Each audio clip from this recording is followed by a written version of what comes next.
Hello, everybody. Welcome back to another episode of the Sunday Futures Show. We are here today once again. It is 7:46 p.m. Sunday, November 10th. And we've got a lot of stuff to analyze as we prepare for a market that is going to be open in about 12 to 14 hours. And a market that's going to be open, which is following a market that was open last week. Last week, we also had the Trump presidency. And that Trump presidency created one of the greatest weeks, I think, definitely the greatest week of 2024, but one of the greatest weeks, I think, in the history of the stock market. I mean, the S&P 500 was up 2.5% the day after Trump was elected. And then I think it ended the week up another 1%. So it was just an incredible, incredible week for the stock market. Obviously, we had Palantir earnings. I did a deep dive episode on Daily Palantir today and posted that a couple hours ago. $40 to $58, which was insanity last week. You had all the crypto proxies do well last week on the hopes of a Trump presidency being bullish for crypto. And in general, you had the market do very, very well, including the NASDAQ, the Dow Jones, and small caps. However, the big story of today, and I don't know if you guys have been keeping track of this, maybe you have, maybe you haven't, I definitely have been, is Bitcoin. 80,570 is what you're looking at right now for Bitcoin. At one point, it was 81,544. Last night, I posted a picture of it being 78,000. And within 2 seconds, not literally 2 seconds, but like also literally 2 seconds, I had to repost a picture of 79,000. And it kind of felt like we were going to get to 80 overnight. I was asleep. It got to 80. And now it's been holding 80 for the better part of a couple hours right here, which means people are buying at 80. There's also people selling at 80. But the fact is there are buyers, bidders that are coming into the crypto ecosystem and they're buying up good old Bitcoin. So we've got a lot to talk about in regards to what's going on with Bitcoin. What does it mean for the crypto proxies?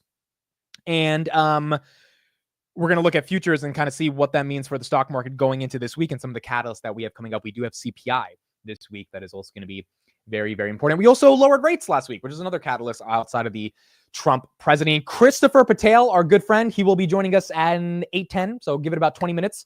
A lot of stuff to talk about in terms of what he's looking at for 2025, kind of the way the year ends, positioning, all that good stuff. So we'll have Chris join us in about 20 minutes and we will discuss all that other good stuff in regards to the market. Thank you, everybody, for being here. I hope you guys had a great, great weekend. Bay Ray, what's up? Steve, Brent, Midwest, Sarah, Sanjay, Dominic, Clyde, Rare, Dragos. 15 minutes till the Robinhood gates open. Yeah, so that's another thing. Now it's 11 minutes. I think at 8 p.m., this Robinhood overnight market is going to go ballistic. And I am likely going to buy 150 shares of Robinhood when the market opens. I think the catalysts for a crypto bull market are intact. And it looks like Bitcoin's breaking out. I could be wrong. Bitcoin might go back to 60 or 75,000, but it looks like it's breaking out. And I think Robinhood's going to open closer to that $31 level, right? It ended Friday at $30.62, a nice $30 close. I think it potentially opens higher. Might have to buy it at 31. So we're going to see kind of how this plays out. Coinbase is going to open up. MicroStrategy might gap up to that 280, 290 level. It is going to be an exciting, exciting time to see what happens. Julie, Mike, Gene, Keith, France, what's up? What's up? I'm mad. Thank you for being here. I bet his driving is so bad that he already crashed his Tesla. I didn't crash my Tesla, but the amount of times I drove it over the weekend is ridiculous. Like I literally just went to Starbucks. Did I want a little bit of a latte? Sure. But did I want to drive the Tessie again? Yeah, I wanted to drive the Tessie again. So I've been driving all weekend, just doing random shit just to drive that Tesla. Matt, what's up? Most money I've made in my life the past week. It's beautiful. I think you are not alone with that. A lot of people have been seeing some incredible gains on their portfolio. Adam, what's up?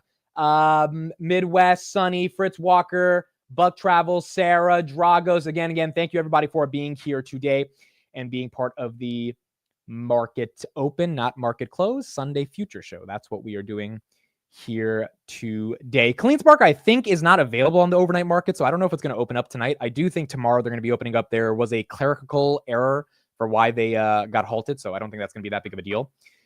People thought there was some issues going on, but it seems like it's a nothing burger, so hopefully they open up next week or on Monday and tomorrow, and we'll see kind of what happens. I think the miners are going to have a hell of a time in terms of appreciation now that Bitcoin is starting to move, and that might be front run, so we'll see how that opens up in the overnight markets and what happens there as well. And we will be talking about Palantir. We will also be talking about Palantir as well. Okay, cool. So let's get started and get into what we're looking at.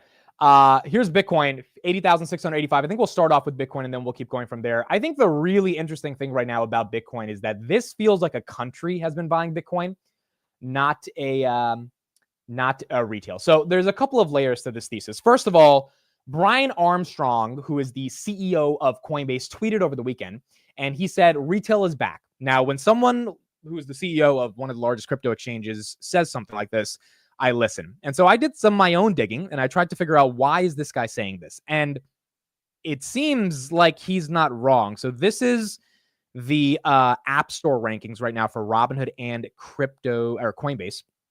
And if you take a look at it, Robinhood is number 82 in the entire United States of America in terms of top free apps. Coinbase is number 87. I'll check right now in real time if that has changed, but they were 100 last night.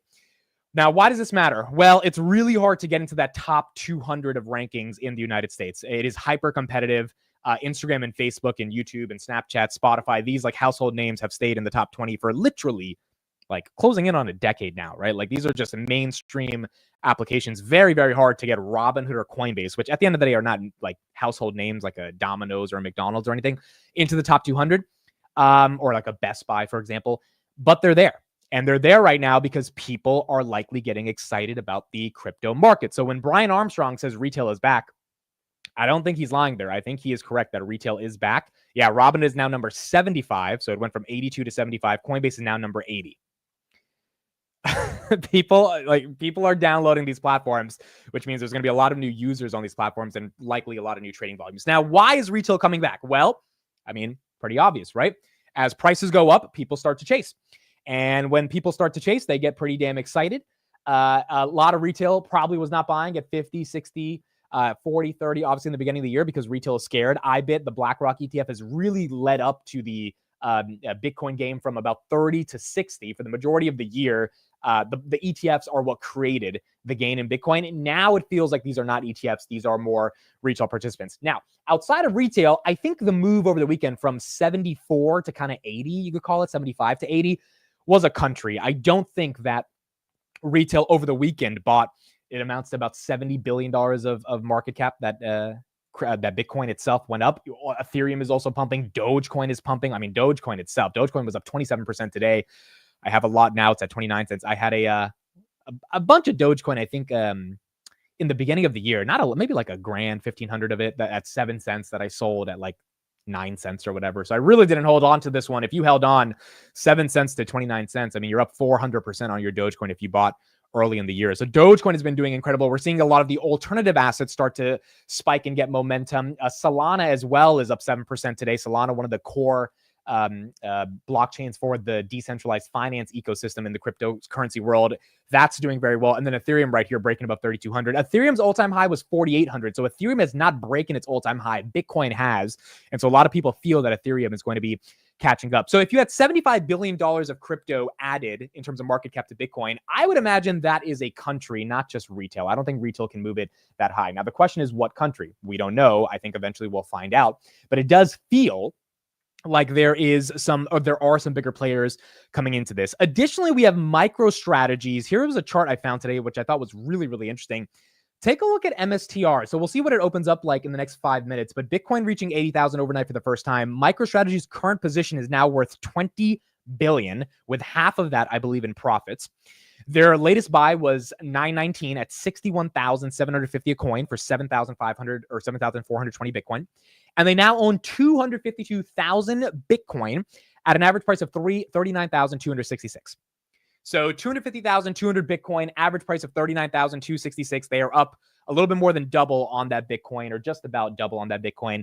And it's pretty incredible because obviously the MicroStrategy thesis is playing out. It does look like that net asset value premium that MicroStrategy is already trading at, which is about 3.5, is probably going to get a bit higher because the options are going to get volatile. The puts are going to get stronger premiums because people are going to expect it to come down. The call buyers are going to get back in because they think that if Bitcoin's going to 150,000, MicroStrategy is probably going to 500, maybe even bigger than that. And so the market's excited. The market's very, very excited. Then you also have MSTU leverage. That is correct. MSTX. These are all different, I think 2.5 to 3x or 1.75 to 2.5x leveraged ETFs on top of MicroStrategy, which is already 3.5 times leveraged against Bitcoin. So when you talk about volatility, we are here, and volatility is ever present currently in the equity market. So I think right now, I mean, what is my take on this? My take on this is that we're in a bull market, and we're in a bull market where Donnie T is in the White House. The market likes it. JD Vance is going to be in the White House as well. The market likes that. You've got rates coming down. Jay Powell was very clear that inflation is being, inflation's coming down, even if it's not coming down as dramatically as we want it to, given, it is down from 10% to 2.4%. So, the Fed wants 2%. It's going to be hardest to get to 2%, but if it even stays at these levels over the next couple months, we're probably looking at a neutral rate of 3% by the end of 2025 or 3.5%. And so you've got rate cuts that are coming down the way. More liquidity is opening up. More countries are getting excited about Bitcoin. More institutions are getting excited about the asset class, or retail's coming back. We can see that obviously with the downloads of Robinhood and Coinbase. And I just think that means there is a cycle that is occurring right now. And by the way, it's on track. I mean, if you look at all the sort of mathematical things of when the cycle is supposed to happen into Q4, how many days after, how many days before, it is right on track. It is happening right now. And so if history proves anything around how crypto operates, we are here. And this is the moment where if you are exposed to it, you're in a decent position. Now, look, I wouldn't go chasing right here. My exposure, you guys have known this for the majority of the year, has been Robinhood. I really am just convicted, and it helps me sleep at night knowing that my ability to play the crypto volatility is not MicroStrategy, Coinbase, Bitcoin itself. It's Robinhood. I feel very comfortable owning an actual business that has a catalyst, which is crypto-oriented. And it's a hell of a catalyst because it's one of two exchanges for people in retail that actually buy and sell crypto, and they have a nice take rate on it, so it does very well for them. But if crypto goes down, it's not the worst thing for them, right? It doesn't like nuke their business like it does to Coinbase or MicroStrategy. So to me, that's been my exposure, and I know there's a lot of leverage ETFs and stuff is out there. I don't know if chasing here makes a lot of sense to get exposure. I think a lot of people that are already in, it's kind of one of those things where you chill out and see how it happens. Now, granted, if Bitcoin's going to 150,000, then, chasing actually makes a lot of sense. So it's really up to your personal risk tolerance. How much are you willing? Because look, we're all euphoric right now. Bitcoin at 80.6. I think it has a hell of a shot to keep going higher. But if it crashes back down to 70, which is still amazing, right? Because we could barely crack over 70 for so long, then, it's going to be one of those things where people are not going to be the happiest. So we just got to see how it plays out. But the trend looks like it's in the right direction. The momentum's there. If Trump replaces Gensler, which the rumor is he's going to announce that he's retiring in a couple of days. That's the rumor. I don't know if that's going to happen. But if he comes out Monday, Tuesday, and he says, all right, he quits before he gets fired, I think that could be a catalyst. And I also think, I said convicted. Well, you know what I mean. I have conviction here.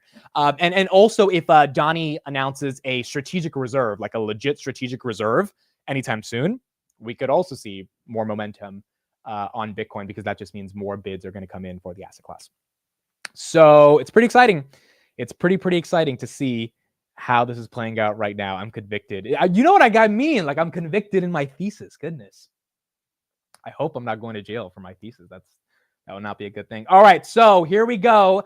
It looks like the overnight markets are open. Let's see if my convictions are playing out here, and let's see if other people's crypto convictions are playing out as well. All right, we've got Robinhood at $32, up 5% overnight. Let me share this right here, and we're just going to go through everything. We're going to search up different tickers. So here you go, 31.89 on the hood. So you got Robinhood up there. Let's check Coinbase. 5%, 286. All right, Coinbase is green. Let's check MicroStrategy. MicroStrategy, 287. That's green, up 6%. Let's check BitX. That has to be above 40 in my opinion.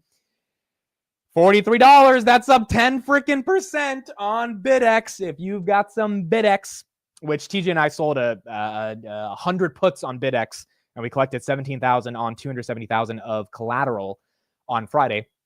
Those should hopefully be up and doing well. Does CleanSpark trade overnight? I don't think so. CleanSpark does not trade overnight. Let's look at WGMI. That's the Bitcoin mining ETF. That one is up 5% as well. Palantir, let's check out Palantir. Palantir is up 1% overnight, $59 on Palantir. Let's check Tesla. Tesla ended at 325. Tesla is up 2%, 327 on Tesla. Where's SoFi?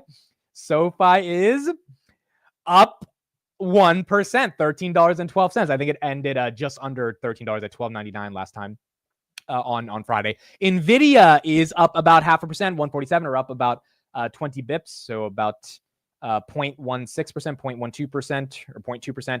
TSM, they had sales on October. They are slightly down. Okay, so the semi is not getting too much love. AMD is also up slightly, about 0.5%. Rocket Lab, does that trade overnight? Rocket Lab, it does not trade overnight. Rocket Lab doesn't trade overnight. IBIT should be up a lot. IBIT, BlackRock ETF, that is up 5% overnight. $45 on BlackRock. IREN, let's check out IREN. Let's see what we got on IREN. IREN does not trade overnight. Yeah, some of the miners don't trade overnight. SMCI, put some tickers if you guys want to see them, and we'll look at them together. SMCI is up 1% overnight. Again, SMCI I think is still a little too risky, so I'm not touching SMCI, but you will have some people who dip by. Beto is up. All right, not bad. This is a Bitcoin futures ETF. Not the best way to get exposure to Bitcoin. I think, IBIT's a lot better, but Bitcoin ETF futures, this one is up 5%. Does Riot trade overnight? I don't know. Riot is up 7% overnight. Shout out to TJ. He has a decent amount of shares of Riot. Let's look at Marathon Holdings. That's up 10%. Goodness gracious.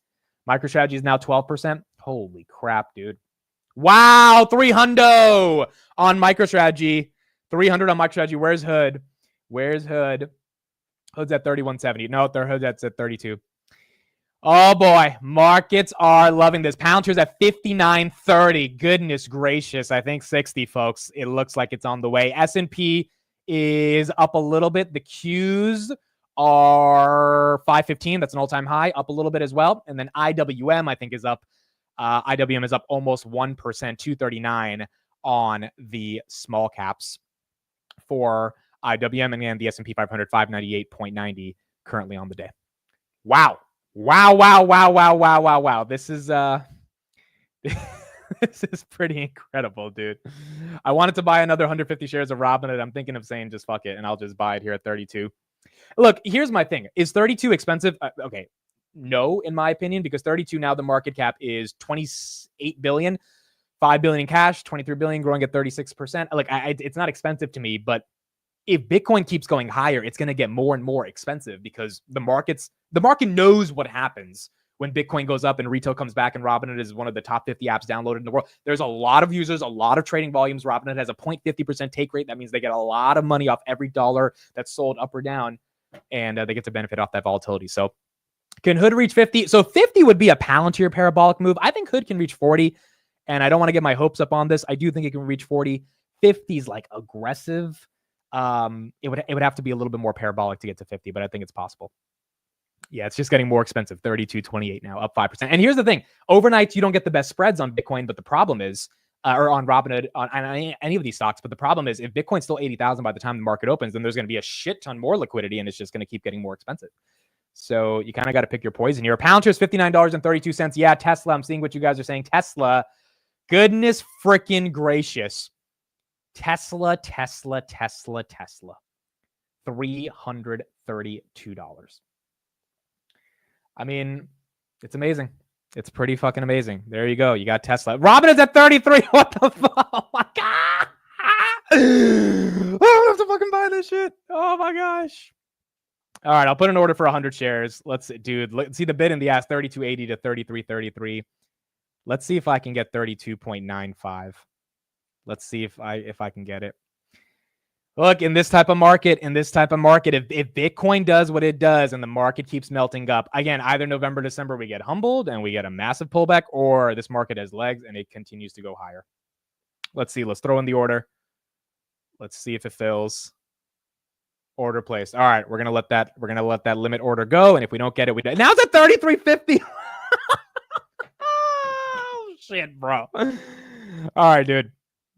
I should have put the order in at 32, but it's moving. Now it's at 33.73. It's goodness gracious. Palantir 59.43. Shit's crazy, man. Yeah, that's all you can say. Shit's crazy. 350 Tesla. Maybe it's on the horizon. I mean, look, now the market, what I think is happening right now is the market's front running.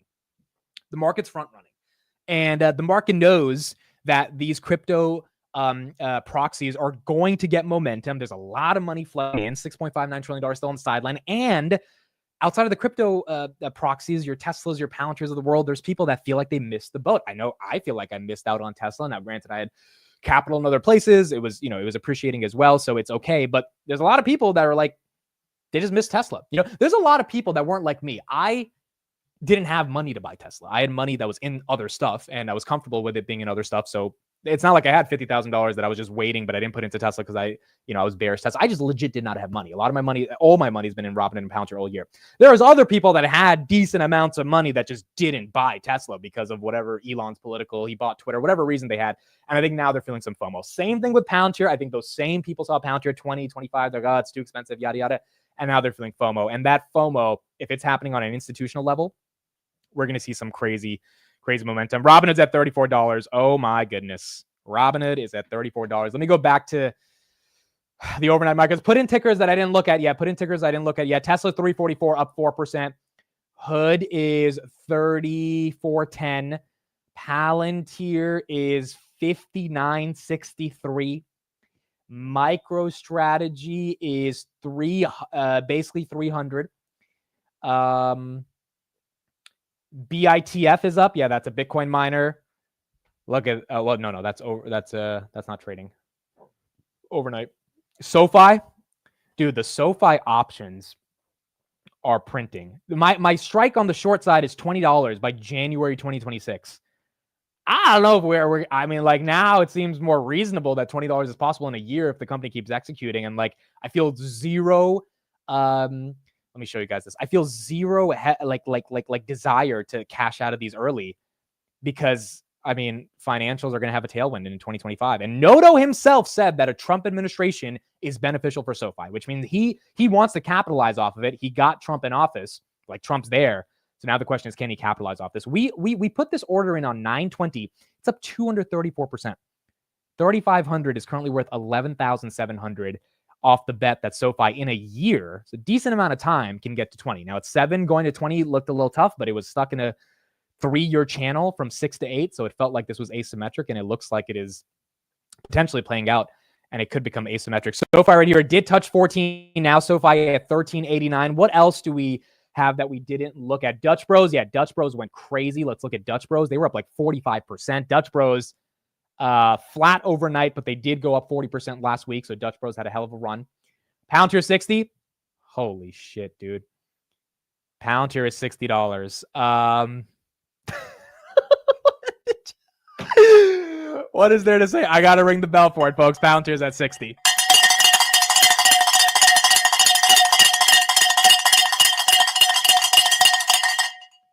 Now, again, in the morning, the volume is not at the level where, it needs to be. In the morning, we will really kind of see how a lot of these things play out. But goodness gracious, this is a melt up of epic proportions. And it doesn't look like it's slowing down in the morning. I don't know why it would slow down in the morning outside of Bitcoin crashing overnight. But now that all the proxies are up, a lot of people are probably excited about Bitcoin. Is there a world in which Palantir just goes I don't know, dude. I don't know. 65, 70. I don't know what's in the future for Palantir, but it's not stopping. It is not stopping right now. Where's Meta? We didn't look at any of the Max 7 outside of Tesla. So Meta is at 590, up a little bit.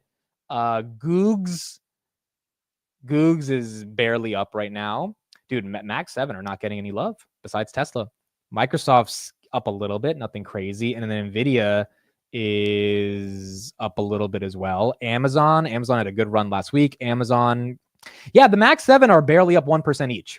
And I'm not saying they have to be up 2, 3, 4%, but when you look at some of the other plays out there, like a Hood, a Palantir, Tesla, they're just moving a lot more than the Max 7. Whereas Apple, because the Max 7 are a little bit expensive and they're big and they're not growing as much, and so the market's broadening out, which is what we need to see. Oklo, does that trade overnight? Oklo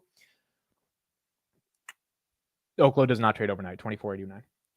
Oklo does not trade overnight. Palantir at 61. Yo, what the fuck is going on? All right, we got to ring the bell again, folks.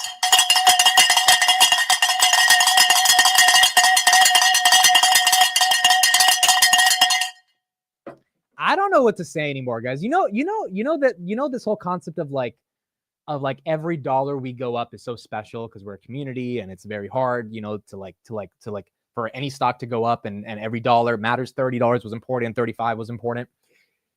The level of satisfaction has kind of been, it's not been as exuberant as it was when we hit that big target, because almost every day it's like another $2. Like it's getting to the point where it's like, all right, now we expect it to go to 65. I mean, it's at 61. I think everyone here expects it to go to 65 right here. Looking at this, it's not that far away anymore.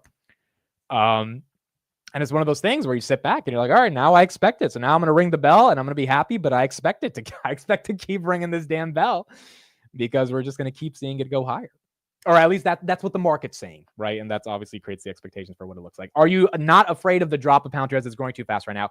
I 1000% am afraid that there can be a pullback on Palantir. Obviously, valuations are up there, which is why I'm not buying it. But I'm also not selling it, because, I mean, we didn't buy this stock 3 years ago to fucking, get scared when it does this. Now, granted, I think it's very healthy if it takes a pullback. I think a lot of people in the chat would feel it's very healthy as well, and that's normal. The question is when, right? And I don't think that's happening anytime soon. Is the fair value closer to $40 right now? One could argue, yeah, but does it have to go back down to 40? I don't think so, and I don't know what the catalyst to get it there. So am I scared that it's growing too fast in terms of the stock price? Of course, and that's never a great thing to see a stock just straight up go to the moon. But it's also, if you're in a bull market and it's there and it's going, then it's going. There's not much more you can do, right? You kind of don't fight it. You don't fight the trend. You allow that to happen. Now, does that mean you have an exit plan, a strategy, you hedge yourself, position? That's all up to you from an individualistic perspective. I definitely, let me make this very clear, would not be buying Palantir at these levels. I'm just not personally doing it, right? Like I cannot fathom paying some of these valuations for Palantir. That doesn't mean that's the right strategy, because if the momentum is to the upside and the momentum says, hey, it's going to 75.80, then there could be an argument that it goes to 75.80. And it is what it is. The good thing about us and a lot of people in this community is that we've been in this shit for a while, and we just have to sit back and kind of enjoy the ride, which is not the worst thing in the world. App Lovin' is up 9% right now as well. That's up 9.31%. Hood at 30 will be difficult to get now. Yeah, I think we missed Hood at 30, bro. I think we missed Hood at 30. My cousin just texted me. She said, OMG, Robinhood and SoFi, feels amazing to be making money on a Sunday. Dude, I'm so happy that she's in California, and we came to in India. We were together and we were just talking about stock markets and investing and all this stuff. And like, the good thing about her is she was genuinely curious. You know, when I sat down with her and I said, hey, this is how you sell a put. Hey, this is how you should be thinking about market caps. Like, she genuinely was curious to learn. And that's why it was so fun to talk to her in India. And now, you know, she allocated capital and she's seeing her stocks go up, and it's really exciting. Robinhood right here at 33.76, up 10.54% on the day. Bay Ray says, what is happening? It looks like we're in a melt up, and it's a melt up of epic proportions. Now, when there is a melt up, there is a world in which you also have a bit of meltdown, right? Like again, we saw 2021, we saw what happens. Things went crazy and then things came down. The question for all of us is going to be, how do we navigate 2025? What's going to happen in 2025? What are some ways we can think about navigating 2025? Where is the momentum going to be in 2025? Where is the momentum not going to be? And then if there is a pullback, which inevitably that always happens, is the pullback from Palantir 60 to 40? Is it 60 to 50? Is it 75 to 60? Is it 80 to 55? Like, these are all things they're going to have to play out. And market dynamics and macro is going to control a lot of how ultimately this happens. But it's pretty damn exciting to see it playing out right now. This is from Robinhood. I'm using Robinhood to track the overnight trading for those that are asking. Some other websites have it, but Robinhood has one of the biggest overnight trading markets that we're seeing right now. Joshua Merrill, 199 super chat. Thank you for that. Is there a price on Palantir you would sell covered calls? Look, I said last week 60 to 65 was a reasonable place to sell covered calls. I mean, at this point, I don't know, dude. Like, it's. I still think that's a reasonable spot, and you can keep rolling it, and you would imagine that, you know, Palantir takes a breather and you get to keep that premium. But I don't know. Now there's $80 covered calls out there on the option chain. So if you want to give yourself even more time, take a little bit less premium, even though the juice on those premiums are still pretty high. 75 to 80, I guess, seems like the new level, given Palantir is continuing to get momentum right now. Where's SoFi? Let's take a look at SoFi real quick. Then we'll have Kris come on the show today. SoFi 1390. SoFi is up 6.38% as well. All right, let's bring someone on the show, figure out what's going on in the current markets, make sense of this momentum, and how we want to navigate going into 2025. Kris, what the hell is happening right now, man? Dude, I have no clue, man. I mean, this is like the Trump expectations, like, oh, Trump is going to come in and he's going to um, lower corporate tax rates. You know, a lot of the stuff that is technically good for business. So I think a lot of people are saying, well, you know what, Trump's going to come in, he's going to have all these tax cuts, he's going to be a pro-growth business person in charge, which means that, you know, the valuations, like, they don't matter. We just need to buy the stocks and get in.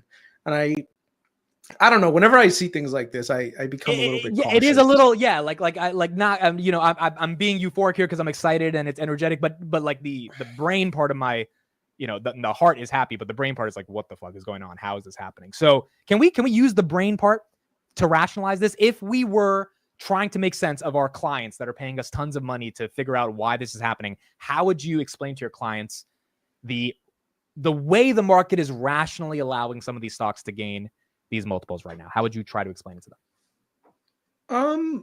Well, or would you say it's not rational at all? This is fully irrational. Hold on one second.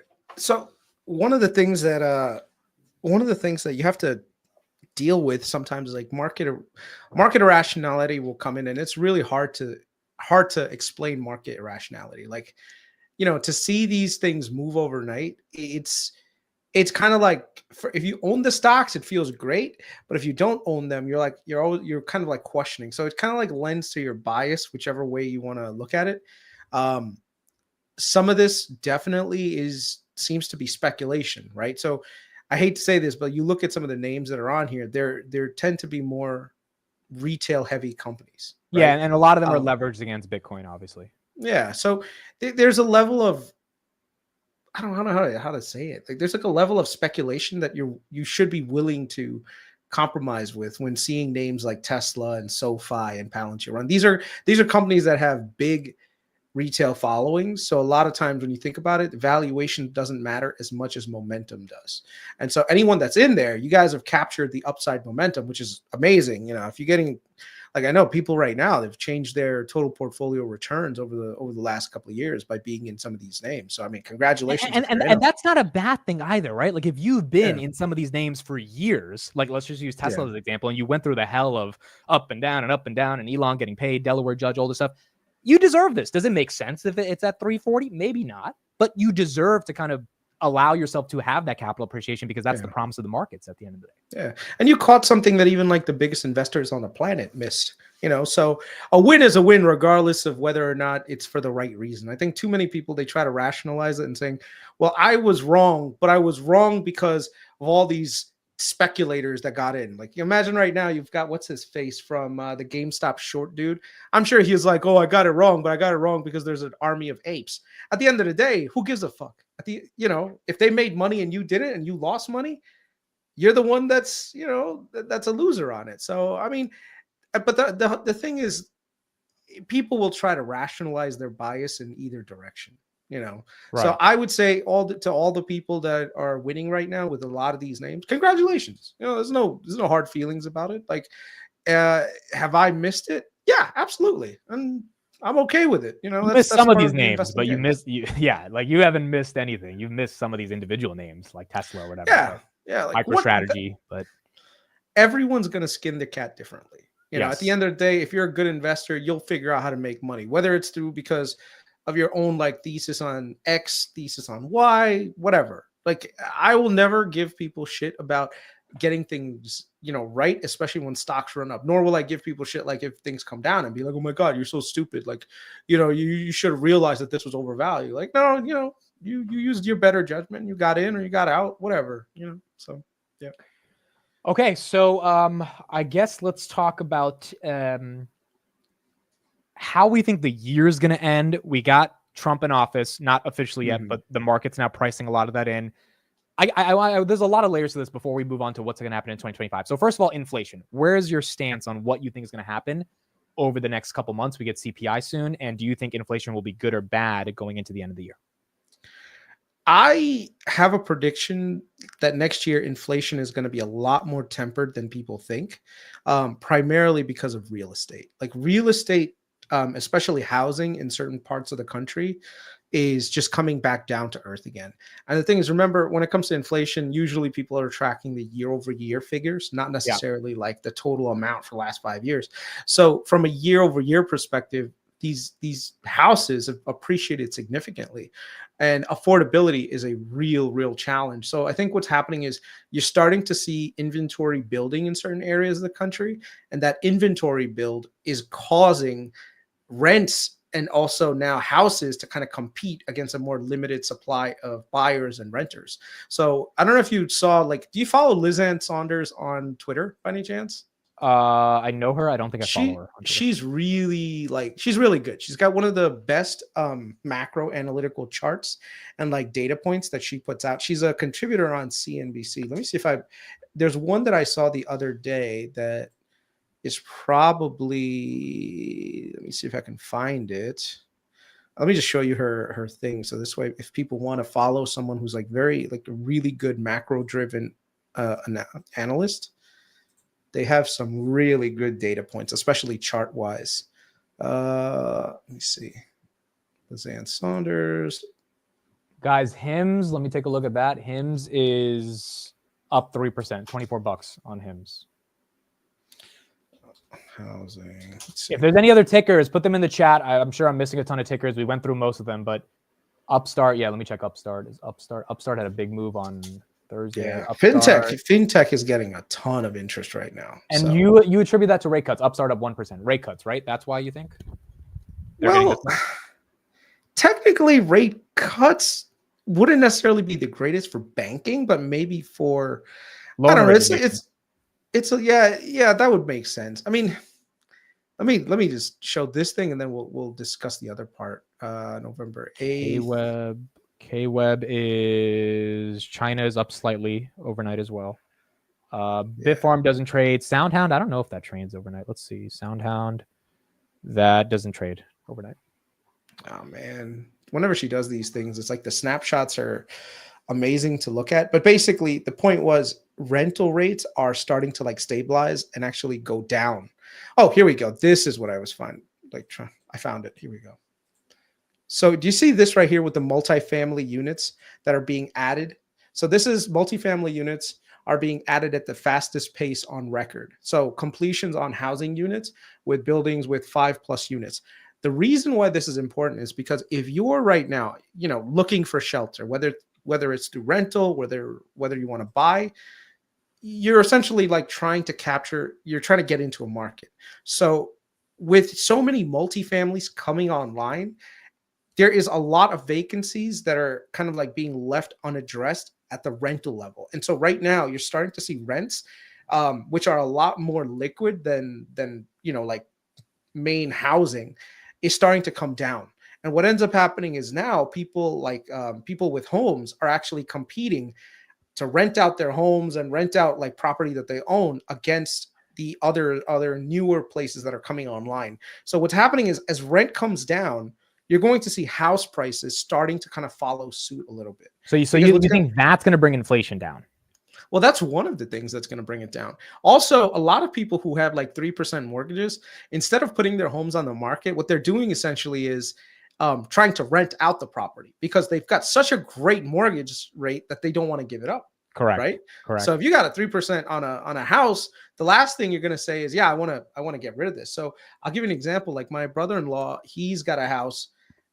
He bought a house and then they had to move. So he bought a new house. And so they have a new house, but he still has his old house. So one of the things that he's doing, he's hired a property manager to basically rent this one out. He's like, I've got such a low rate on this one that I can afford to, let this one get rented out for a good price and still make money off of it.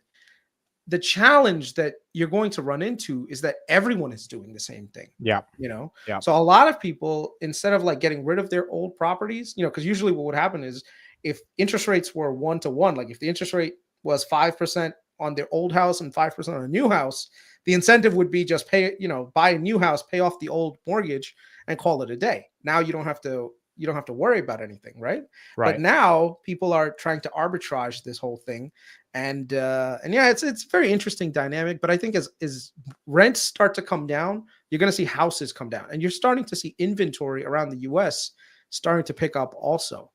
So I don't know Okay, if do you track it via Fed, like the housing inventory? No, well, sometimes, but you can pull up yours. I was looking at the median price is 420,000 right now, which is slightly lower than what it was in Q3 2022 at 438,000. So the trend is down, but obviously it still needs to come down even further. So one of the things with housing is like prior to COVID, right? So 2019 inventory was about active listings in July. So usually you see this dip happen. So in the summertime, people usually, it's a trend. Usually what happens is people will list their homes starting in the springtime, and people will look at homes, and peak is usually July, August, and then comes usually a downward move through the wintertime, right? One of the things that you're seeing is it's kind of leveling off, but it'll be interesting to see the data points coming for November, December, and January, where I wonder where the market will dip at. So and if this thing goes up, that's good. That's really good. Well, that's good for someone looking to buy a house. No, but in general, that's good for supply because that'll bring prices down, right? Yes. Which is good for inflation, is my point. Right. It would be really good for inflation, And one of the things that you're starting to see is, depending on where you live, you're starting to see the median price of homes in certain areas starting to kind of like level off. So let me see home price in the USA. Tesla 334, folks. 334 on Tesla. Let me check PayPal real quick. PayPal, and then again, put tickers in the chat if I haven't looked at them. PayPal is up about 0.5%, 83.51. SoFi as well, getting a great boost overnight at up 5% currently. Yeah. Right now. So take a look at this.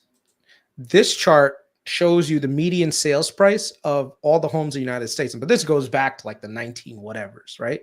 So usually you can see this right here. You see the peak was in Q4 of 2022 when the median sales price was $442,000.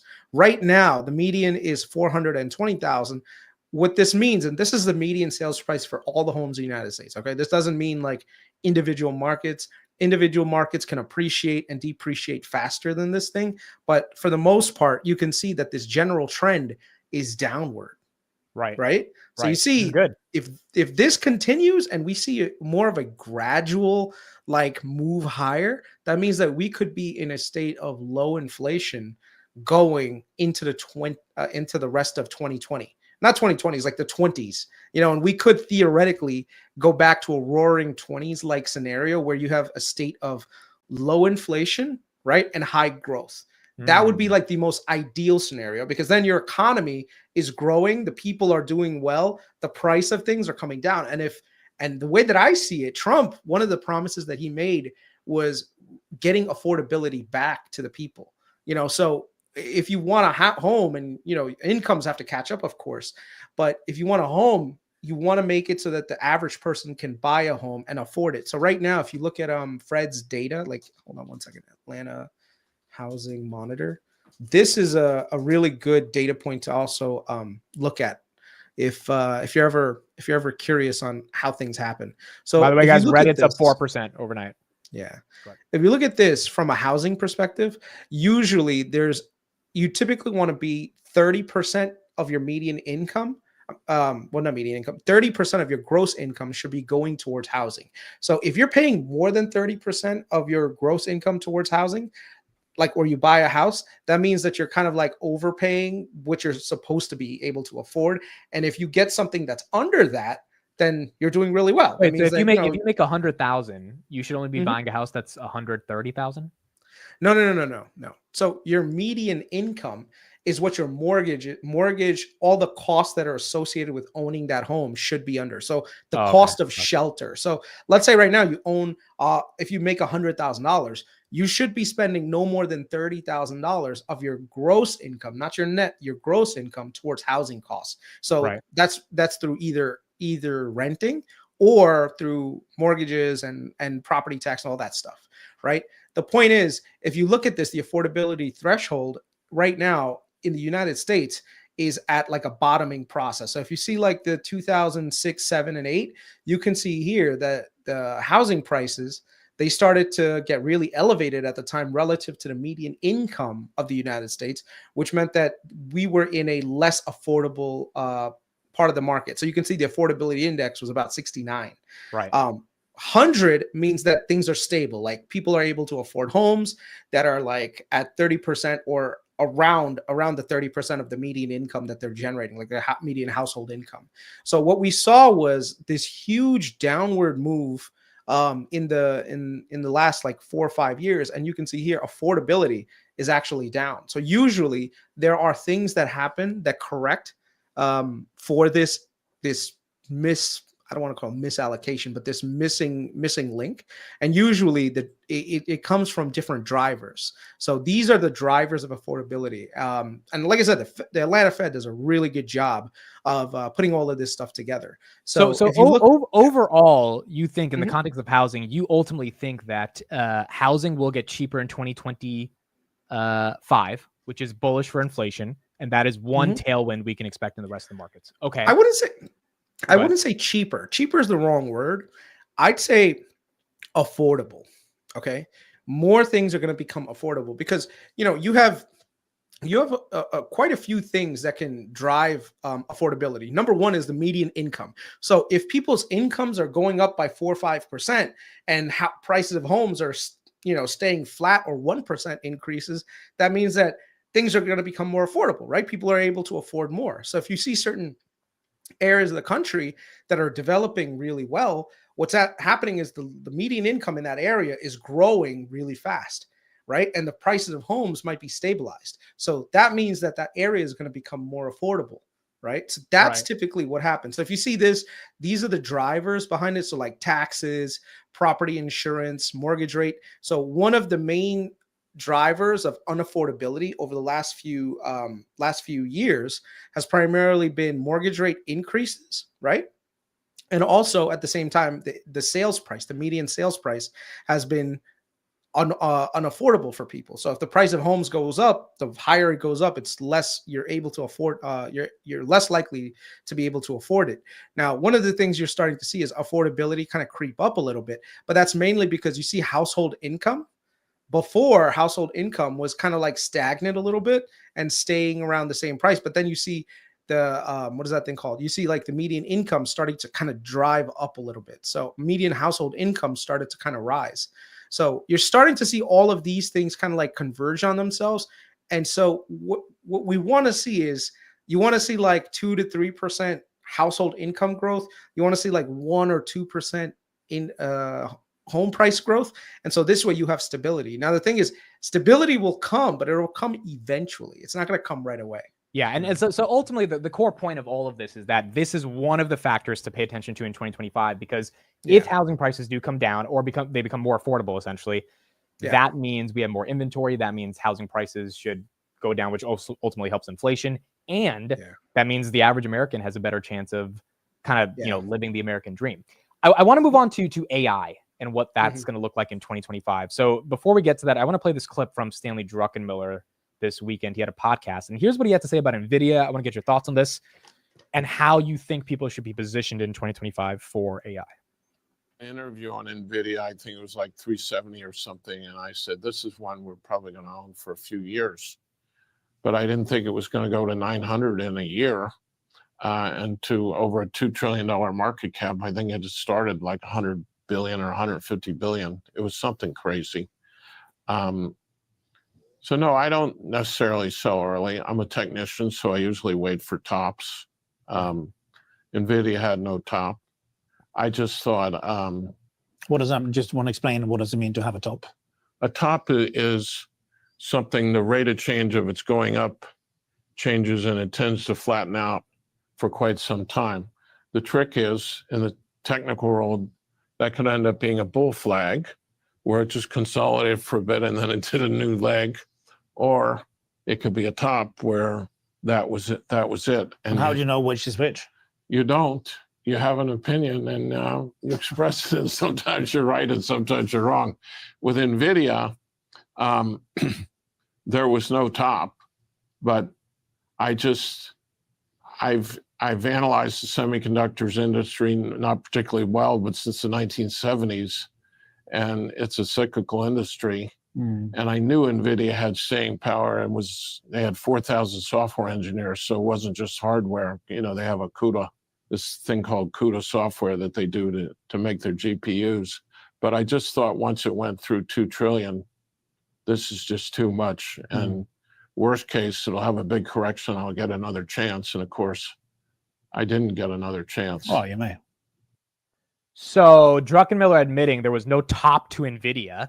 Having said that, what do you think about 2025 in positioning for AI? Now, you just said real estate's coming down. That should help inflation. Theoretically, that's a tailwind for all stocks as rates come down. Does that mean we might not find a top to this AI cycle in 2025? You're muted. I mean, it's definitely possible. The key is going to be figuring out profitability on the app side to see if people are actually making money. Because like all the investments that are being made right now are in the infrastructure and the pipelines leading to that infrastructure. So as an example, if you think about it, you know, NVIDIA is definitely the infrastructure itself. So they're selling the GPUs to these hyperscalers like Microsoft, Google, and Amazon.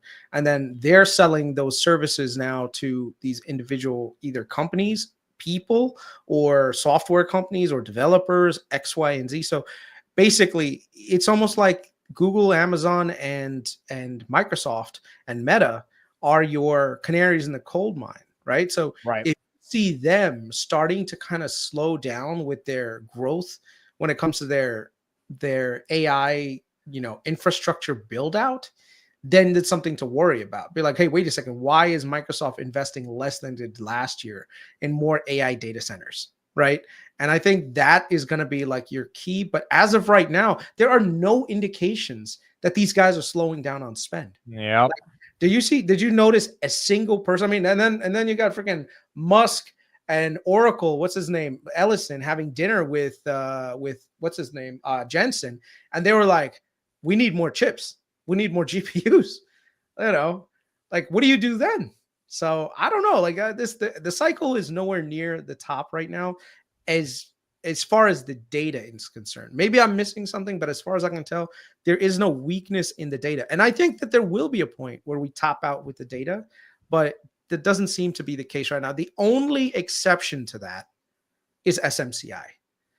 But yeah, what are your thoughts on this one? So to give you some credit, Kris, for those that have followed us for a while, Kris called SMCI at now $7 post split. It ran up to 120. So very big multi-bagger. I think you sold at like 20, 30 bucks. You made 4 or 5x on it. And now it's back down to 24, closer to 7 than it was to 120. So thoughts on SMCI? Does that one recover? Is that a buy the dip, or is that a cyclical hardware company that is something to stay away from? The first thing is, you know, the cycle trend is not over yet. So Dell and HPE and all these guys, they're going to do well. If you look at Dell and HPE, which are the other two main like server hardware providers, they're still doing well. SMCI is in a little bit of trouble on its own because of some of the accounting issues that they're having. So that's something to dig into. Like, why does SMCI need to lie about its, well, not quote, I don't want to say they're lying, but why do they have to embellish the demand for the politically correct way of saying they're lying? Yeah. Why do they have to embellish certain things? Like, what is going on here? You know? So is it that there's less people like trusting SMCI's like hardware? So is it an individual case, or is it like a general theme where you're starting to see like a slowdown in uptake? So you know what? Now that we actually spoke about it, maybe instead of focusing on Dell and Microsoft, not Dell, Google, Microsoft, and Meta, maybe we should be focusing on Dell and HPE. Because remember, if you're going to buy GPUs, that means you also need to buy the server hardware to go along with it, right? And there's only about 4 or 5 of these companies that are making majority of this shit. So if you see weakness in one, then you'll probably see weakness in the other, and then weakness in NVIDIA. You know, so it's almost like a 3-pronged approach. So if you see less hardware sales on Dell side, that means that there's probably less sales on the hyperscaler side, which means that there's probably less demand on the GPU side. So, you know, so what is Dell's growth rate right now? I think it's like 10% or 12%. Dell right here up a little bit after hours, up about 1%. The thing is, it is a commoditized area, the server. No, I'm saying like, I'm looking at this part right here, demand for their stuff. Like right here, go. See that? their net income is up almost 900 million. Their revenue is almost at 25. But remember, they're not a pure play server guy. Well, These their guys server either. backlog was up 30% last quarter. It's like 3 billion or So- something. So then that's Yeah. the key. That's the key. Then we have to look at their server backlog. If they have backlogs, then yeah, GPU demand is probably not going to go anywhere. I mean, it's not weakening at any point. What Okay, about so here's the question for 2025 then. If you're Mhm. sitting on some AI names, whether it's the GPUs, the server infrastructure, the software applications of it, or just the hyperscalers, do you kind of just let it play out? I mean, so far so good, right? So why? Well, I think the people here that are very curious, how would you define a topping of this market? I know it's really hard. That's why most people can't do it. But how would you find a topping of this AI hypercycle market? Or is 2025 just, it doesn't qualify to be that top? Maybe 2026 qualifies. Maybe 2026. I don't know, man. It's first and foremost, this is a general macro trend, right? It's like the .com bubble. Like rarely do people get the exact bubble timing right. Yeah. You know, and that's primarily because there's so much like noise out there, and it's really hard to figure out what the actual signal is between all the noise. So I think this is where we have to just try to put on our thinking caps and ask ourselves, like, are we really seeing any development in AI? Like, has AI changed your life at all? Is there a killer application right now that has a particular AI focus? I know a lot of people are talking about Perplexity. Like Perplexity is eating Google's lunch, and they're AI powered, so that's one thing. You're still hearing about all these hyperscalers, like launching different versions of ChatGPT. Like ChatGPT 4 for that 0 number, whatever. And then you have like Claude and all this other things. So I think if we start to see a slowdown in those, that could be something. But as far as I can tell, I haven't seen like any killer AI apps yet. So let's listen to this 3-minute clip. This is Sam Altman in a brand new interview talking about the promise of AI. Maybe there's some insights we can get from this in terms of how much runway he thinks AI has to build. And it's been a while since we've had one of these. So this is like pretty exciting. In the essay, you actually say a really big thing, which is ASI, super intelligence, is actually thousands of days away. Maybe. I mean, that's our hope, Yeah. our guess, whatever. But that's a very wild statement. Yeah. Um, Tell us about it. I mean, that's big. That is really big. I can see a path where the work we are doing just keeps compounding, and the rate of progress we've made over the last 3 years continues for the next 3 or 6 or 9 or whatever. 9 years would be like 3,500 days or whatever. If we can keep this rate of improvement or even increase it, like that system will be quite capable of doing a lot of things. I think already, even a system like O1 is capable of doing like quite a lot of things from just like a raw cognitive IQ on a closed-end, well-defined task in a certain area. I'm like, O1 is like a very smart thing. And I think we're nowhere near the limit of progress. I mean, that was an architecture shift that sort of unlocked a lot. And what I'm sort of hearing is that these Bitcoin above 81K, folks. things are going to compound. We could hit some like unexpected wall, or we could be missing something, but it looks to us like there's a lot of compounding in front of us still to happen. I mean, this essay is probably the most techno-optimist of almost anything I've seen out there. Some of the things we get to look forward to, fixing the climate, establishing a space colony, the discovery of all of physics, near limitless intelligence, and abundant energy. So I know, Kris, you're saying I'm struggling to find the use case, the killer app. But if it is all these crazy things, solving climate change, yada, yada, yada, maybe that's the promise that everyone's investing and waiting for. So one of the things that I'm seeing is I'm seeing micro bubbles pop up. Have you noticed that around AI? Well, what is a micro bubble? Okay, so right now we have the internet, right? So the internet clearly was a bubble in the year 2000, right? But then you also had like a series of micro bubbles starting to pop up around it. So one of them is like nuclear. Like, if you notice that, like, so everyone's like, oh, everyone is bullish on AI. That means there's going to be more data centers. That means that now we need to get more energy to these data centers. So now everyone is building, like, you seeing all these like pre-revenue nuclear companies, they've exploded. Oklo, baby. Look at Oklo. Let's just look at a few. Look at Oklo, right? Oklo is a Sam Altman backed SMR company. So it doesn't even have a working nuclear reactor right now. And I think it's worth almost $5.5 billion. Okay. Or 3 billion right now. Yeah. Look at Oklo's stock, how it's shot up, right? Look at another one called SMR, which is NewScale. This was Look at down on earnings, but yeah. Wow. I did not know it Six- was up 700. six- Yeah, almost 700% year to date. They don't have a working nuclear reactor yet. Okay. But isn't that the point? Like, people want to be early to the party before it takes off. No, absolutely. Absolutely. But the problem is people will associate these tertiary things to the main idea, buy them up. But the thing is, they may never pan out to be like that big thing. So if you look at a lot of the companies that were like, oh, well, there's a, like people look at the internet, like internet's going to be the next big thing. And then people at the same time were buying a whole bunch of companies like Cisco. Like Cisco was, oh, that's all the network gear that's going to power the internet. So that should be worth a lot. Look at Cisco's stock price from the year 2000. It literally went all the way down and then came back up. Yeah. When everything worked out. So I think the key is you're starting to see the development of these micro bubbles kind of come up a little bit that are something to look out for. Then of course you have, believe it or not, the area that I'm actually most optimistic about is space.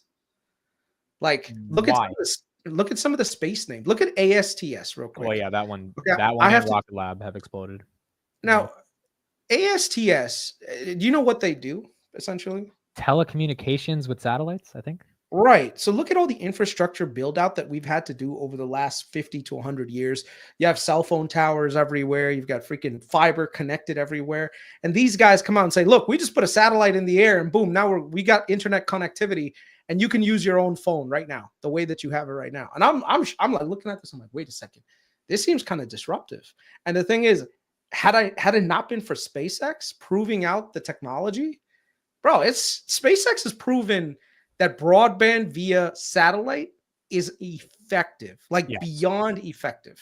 So I would say that is like the next generation of technology that could disrupt a lot of things that have been in the past. So the thing is, in order for people to compete against SpaceX, what are they going to need? They're going to need to basically send rockets up to space, utilize the technology. And that's why you're also seeing companies like Rocket Lab running lately. Look at RKLB and see what their stock price is like. Yeah, they don't trade overnight, but they are at 13.94. Look, they are trading overnight. No, they're not up 3%. Wait, no. Yeah, RKLB. Look at RKLB. There it is. That's after hours. That's after hours on Friday. That's not overnight. You sure? Yeah. Promise. Okay. It would be blue. It would be blue. There's a difference. No, double check that. No. I'm sure. Look, you see how Robin says overnight? Overnight. Got it. That's okay. Different. So here's the thing. So I have two questions. One is a longer discussion around Trump and the impact on the economy. So I want to ask the first question before that. Mm-hmm. This is a melt up of epic proportions that we're seeing right now. Maybe it continues. I think all of us can see it continuing. The catalysts are there. Maybe it pulls back and then continues. We know November, December tend to be good. Santa Claus rally, all that stuff. Let's say it really does continue and we see a pretty big melt up. This is America.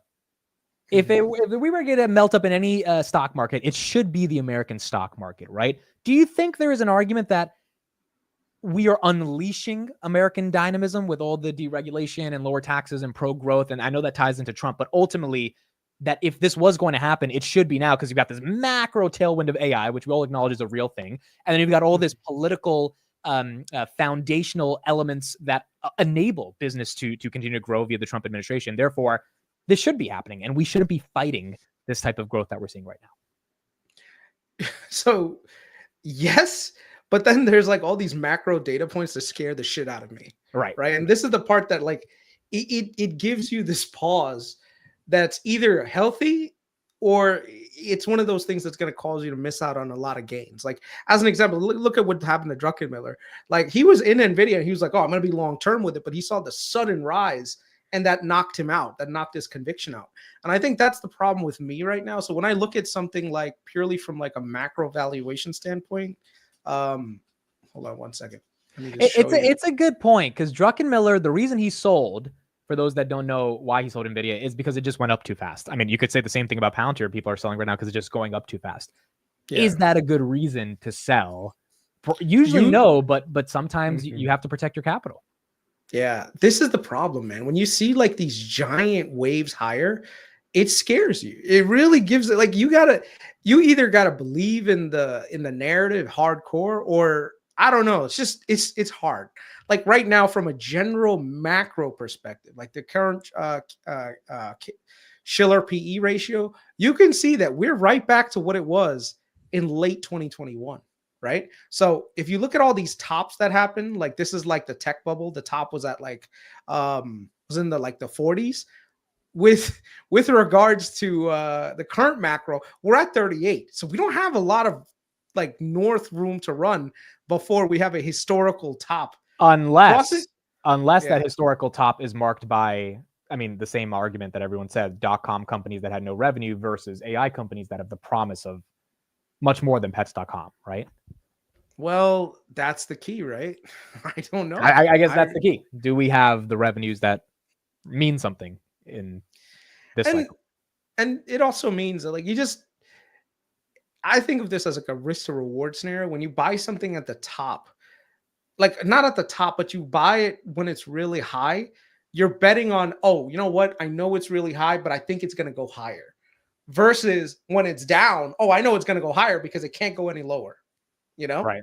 So usually when you're at the bottom of things become a lot more comfortable. Like especially for guys like me who are more like value oriented. Yes, it makes absolute sense. And the other thing is like when you look at some of these other like institutional names, they also scare the shit out of you. Like Buffett. Buffett's sitting on more cash now. Yeah. So can we talk about that before we go to Trump? Why is Buffett? There's no way he's missing out on this rally unless he thinks something bad is going to happen. How is he sitting on 300 billion of cash right now? Okay. I have a theory that he is betting on Trump to be pragmatic, but in his pursuit of pragmatism, he could fuck things over in the first year in office. Okay. What do you mean? Okay. So this intertwines with the Trump stuff. So what do you mean by that? Right. Okay. So number one, you've got the promise that you're going to deport all these migrants. Okay.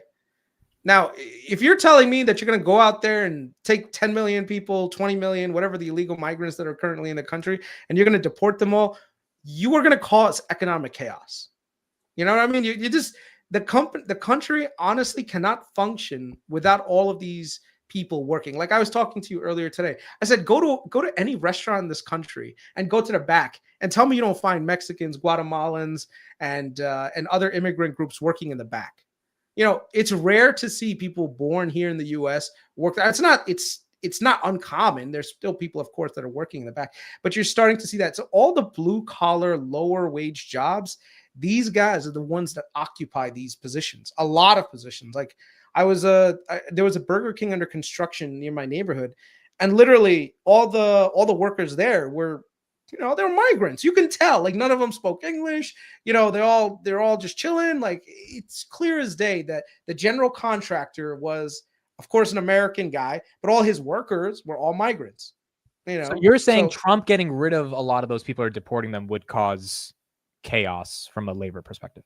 Yeah. So I think that's one of the things that could really, really like be like an X factor. Now the question is, how is Trump going to approach this? And I think, because he's a businessman and he's been in construction before and he knows how the shit actually works, he needs to fulfill a campaign promise. And the campaign promise was, I will deport all of the immigrants or migrants that have ideologically not aligned with the U.S. Did you see that in this quote, by the way? Yes. Basically people saying like death to America, you're out of here type of stuff. Right. So, I mean, bro, I'm all for it. Like if you say fucking death to America and you're actively trying to bring this country down, I will be the first one to fucking sign up and be like, to toss your ass out. I'll be honest. Listen, the one thing I will never tolerate is anyone coming to this country and saying, you know what, this country is the worst, blah, blah, and living off of the benefits of this country while at the same time bad mouthing it. Like your ass should be, you know what, if it's so bad, go back to your fucking own country. That's the God's honest truth. Okay. Now, there are other migrants that are out there that are just looking for a better life. They're looking for opportunities.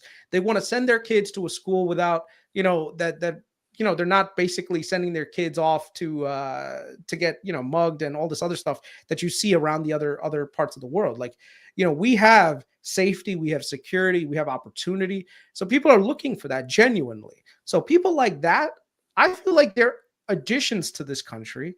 Eventually their kids will grow up and grow to be contributing members of society. Yeah, I guess that their parents right now are undocumented. They came here as with undocumented statuses, but at the same time, give these people an opportunity to prove themselves to be Americans. Let them pay taxes. Let them live here for, even if it means letting them live in the shadows, let them live in the shadows and let their kids get proper education, proper schooling, because they're the ones that are going to provide the next generation of workers. They're the next generation of doctors, lawyers, nurses, police, veterans. Like, do you know how many people that I serve with a ton of Hispanics, and all of their parents, all undocumented.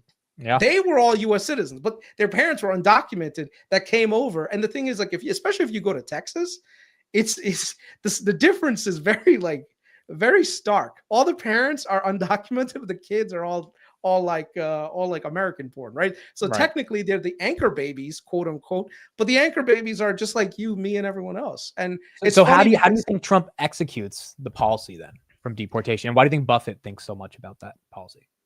Well, I don't know if he thinks about that policy alone. There's other policies that we'll go over, but the one that I would say first, I think Trump is definitely going to deport people, but he's going to deport the violent criminals. So you think he's going to give free reign to DHS to basically go after like the dangerous criminals and rapists and all this stuff. So basically, if you were caught here in the United States, and you have any sort of criminal dealings, even if it's something as like a minor misdemeanor, your ass is getting deported. Like, they're going to find you, they're going to hunt you down, and they're going to deport you. Why? Because statistically, it would make Trump look good in terms of like, hey, I kept a campaign promise.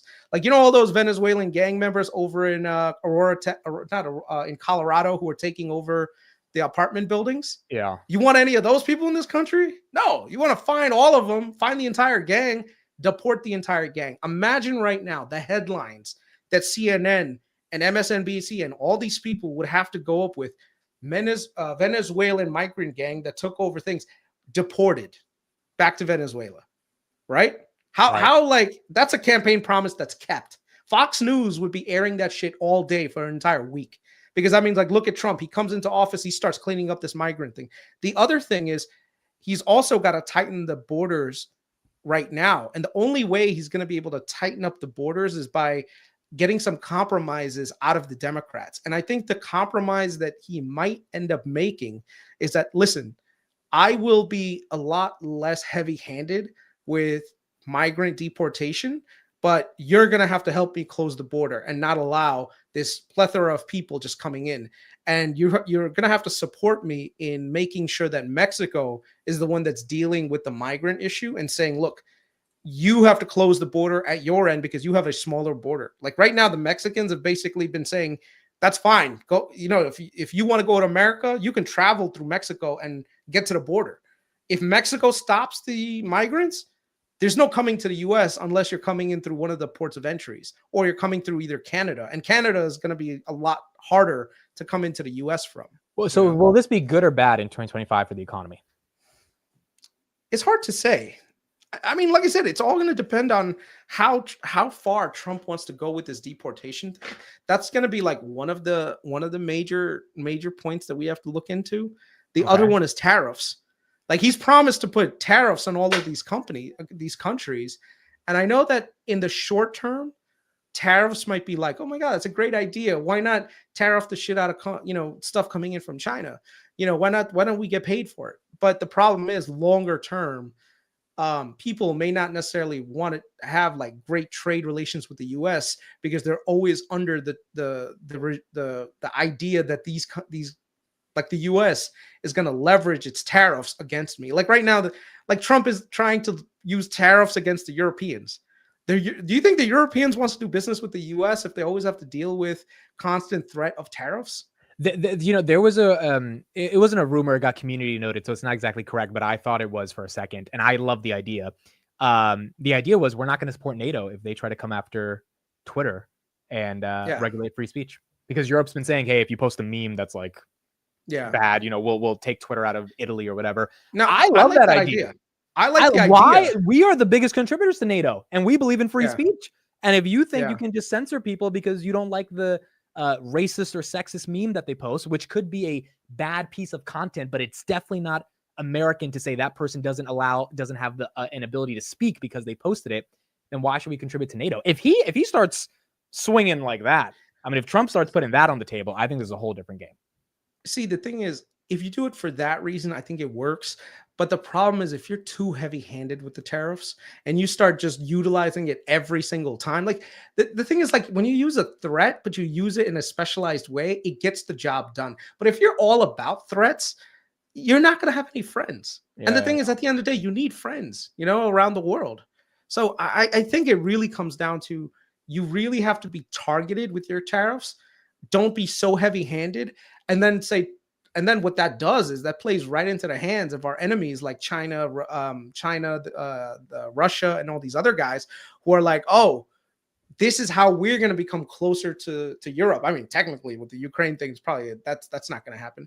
But if the goal is to replace U.S. hegemony, the way you want to do it is through the reserve currency, right? By taking away the U.S.'s reserve currency status, you could theoretically weaken the U.S. So if Trump is too heavy-handed with the what is that thing called, with the tariffs, these other countries could say, you know what, fuck it, maybe we don't need the U.S. to be the reserve currency. Maybe we start using some other currency as the reserve, because every single time these guys keep coming to us and holding us and the rest of the world hostage, and it's almost like the U.S. telling us what to do. And if we don't do what the U.S. tells us to do, then these guys are going to lob sanctions against us. They're going to put tariffs against us and X, Y, and Z.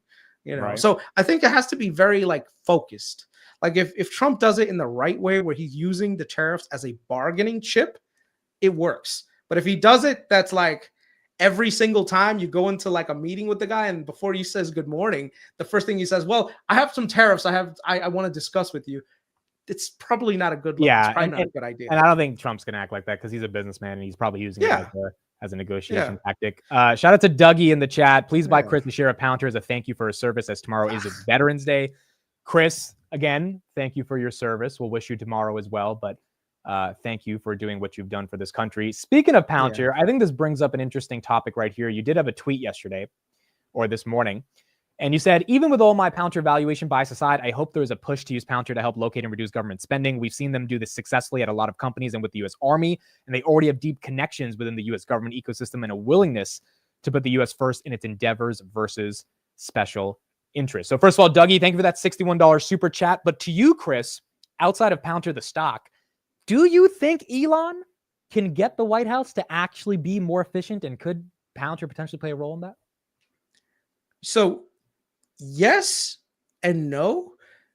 First and foremost, yes, because everyone knows that you need this. Okay. One of the biggest vulnerabilities that the United States has is its massive debt pile. Okay. We're one of the largest economies in the world, the second largest economy in the world. But the problem is our debt to GDP is I think fourth right now. And the thing is, there's no end in sight when it comes to more debt that's being piled on. So deficit reduction is not only on the tip of the tongue for just investors, but everyone in general. You have to get your debt under control, but at the same time, you have to also get your spending under control. So if Trump's goals are to basically keep taxes low and even bring them down a little bit, the way that he's going to be able to do that is by helping the government become more efficient, right? So for me, the way I see it is there's two ways that you can basically boost up the government for the people. You can either hire more people, which doesn't necessarily equate to better services. But at the same time, if you become more efficient with the spending you already do, that helps the total productivity of the government, in which case, people are more satisfied with the federal government. So the one thing you can't do is have this runaway spending that we've done. And I think that there's a lot of slack in the spending. And especially post-COVID, there hasn't been much of a reduction in terms of trying to reduce government waste. Because I mean, I understood totally when COVID came around that we had to spend this money because we had to support all these businesses to basically keep them alive. But that should have come down after COVID ended, and it should have been more normalized. And the thing is, it didn't normalize. It actually stayed up relative to relative to the amount that was increased after COVID, right? So, so do you think that there's any world in which Palantir gets some of these contracts and that could benefit them?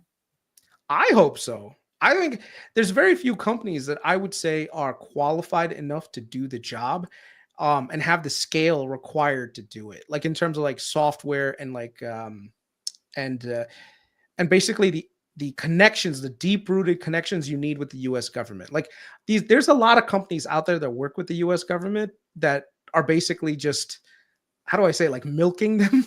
Like, there's a lot that milk the shit out of government, all right? You look at some of these other companies that are out there, they milk the government like there's no tomorrow. With Palantir, it's kind of a proven thing already. One thing I just want to address with that comment, that does not mean I'm like bullish on Palantir, the stock, okay? And I have to really be careful because I disassociate myself from trying to be an investor and being optimistic about a company who I genuinely believe in the mission. I've never, ever been on Palantir Weekly. I've never been in the public limelight where I've said, I don't believe in Palantir's mission. I think they're just a spy company, blah, blah, blah. All the bullshit, bear arguments that people come at with Palantir when it comes to, oh, they're just a bunch of, hucksters. I don't think I've ever said that. I mean, I think I've called Karp that a little bit because he keeps fucking selling his shares. But other than him, like I genuinely believe that the mission of the company is actually really good, and their success is something that I do root for. I do hope that they do really well in the future, because at the end of the day, you want companies that believe in the U.S. to be the ones that succeed, and not the ones that are like, oh, the U.S. is just a, what is it called? Like I don't know, like a racist country. I know some of these more liberal companies out there that just have this like woke ideology message that they just put out there, and like versus Palantir, who are unabashedly pro-American. Like I'm gonna root for the one that are like pro-American. I'm sorry, I'm an American. That's who I want to win. Yeah. So Palantir at 130 billion still doesn't make sense to you at all? No, it doesn't. The valuation's just crazy, dude. So agree with the mission, don't agree with the valuation. So let's talk about the future of Mag 7. So Mag 7, even overnight as things are kind of going crazy, Mag 7's kind of flat, up a little bit here and there, outside of Tesla. Do you think Mag 7 underperforms in 2025? It's a possibility. I mean, their valuations are already kind of like on the high side. So the question is, does IWM and the small caps start to catch up? So if you look at the total S&P 500, right, and you look at that Case-Shiller PE thing that we saw that the concentration among most of these index funds tends to be heavily in these Mag 7 companies, which is skewing the data very heavily towards that. So technically the market is overvalued, but it could just be that the market valuations on some of these big guys is so freaking high that it's causing the rest of these other companies to basically, be on quote unquote on sale. Well, which makes sense though, right? Like if Google's expensive and IWM is cheap, like people are going to go for a better risk reward. Right. So that means that technically IWM should do well going into 2025. And that's why if you look at Druckenmiller, he's lined up his portfolio with a bunch of IWM. Right. Yeah. I mean, this along with regional banks, there's a lot of momentum in other sectors. TFC, this is one that the OG viewers know Kris has been bullish on since like it hit that $45 target, right? Kris and I, but my first ever call debit spread was 30 and 45 on TFC.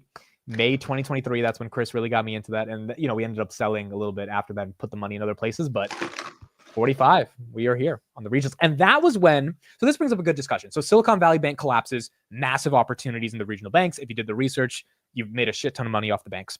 Yeah. Do you think, same thing with August 5th, that was the whole market. Do you think there's going to be another one of those things that happen in certain sectors? And if it is, what sectors do you think that event could happen from, where we could actually get some opportunities? Because right now the big question I get every day is, what stocks do I buy? And I don't think there's any stocks to buy given everything keeps running up. I don't know. I mean, you really have to parse through like certain data points and see where there's opportunity. There could be some in the small caps and the mid caps that, you know, people are just kind of ignoring because they're just not household names that are like really out there. But in terms of like business wise, they're doing really well. The regional banks, they all fall into the small and medium cap categories, right? You also have commercial real estate. Did you see the commercial real estate ones? Like, look at SL Green, look at Vornado. Those are two interesting. Those aren't stopping either. Look at that. Look at SL Green. It's $80. And when we started talking about it last year on Finance Junkies, it was like, do the chart, man. Look at the 1 year chart on it. Because I think that's one of the most interesting things. Like 1 year, wow, it's up 150% on commercial. Remember, commercial real estate was dead. Holy crap. I haven't looked at SLG in a long time, dude. Look at VNO. Look at Vornado. That's another one. This is another one. And shout out to Steve. He called out SLG. Yep. Heavily. Okay, so do you think that these sectors have love in 2025? Like, I guess the question is it the home builders like Lennar, the REITs, the banks? Like, what do you think 2025 really has some outperformance on? I would say look at the COVID catch-up stocks. They still haven't necessarily caught up to their pre-COVID levels. So if you go to Vornado, you put in like the 5-year chart, right? So you can see they're trading, but they're trading still below their pre-COVID levels, right? Yeah. Eventually, they will probably get to that level again, which is where they should be, technically speaking, because now all the COVID era issues are pretty much resolved, right? So number one, work from home is dead. Like, let's just admit it. Like right now, people like Bezos, I don't know if you saw the thing on Amazon.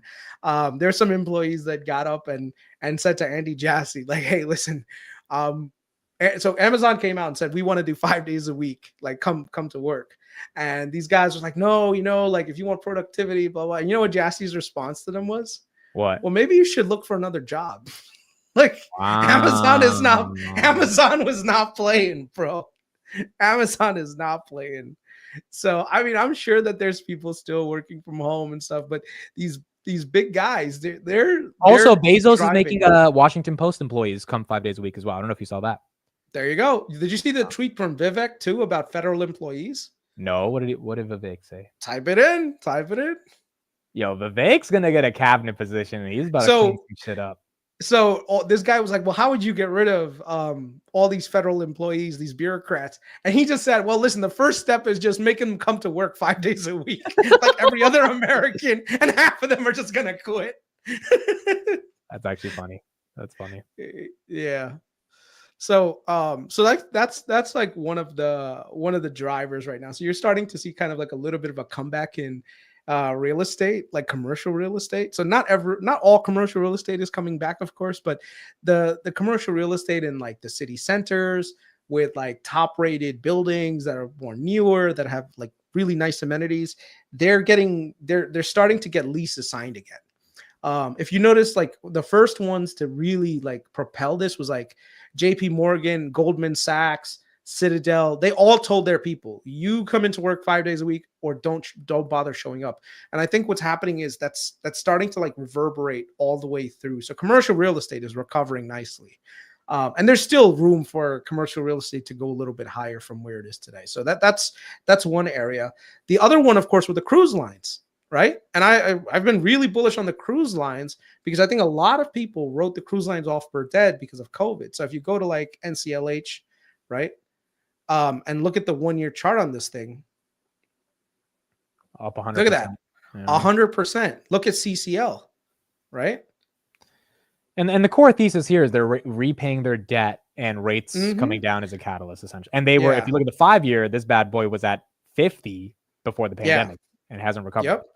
Now, the interesting thing is with Carnival and Norwegian, they diluted their shareholders also because they took on debt, but they also diluted their shareholders by issuing more shares in order to capture get that cash to survive.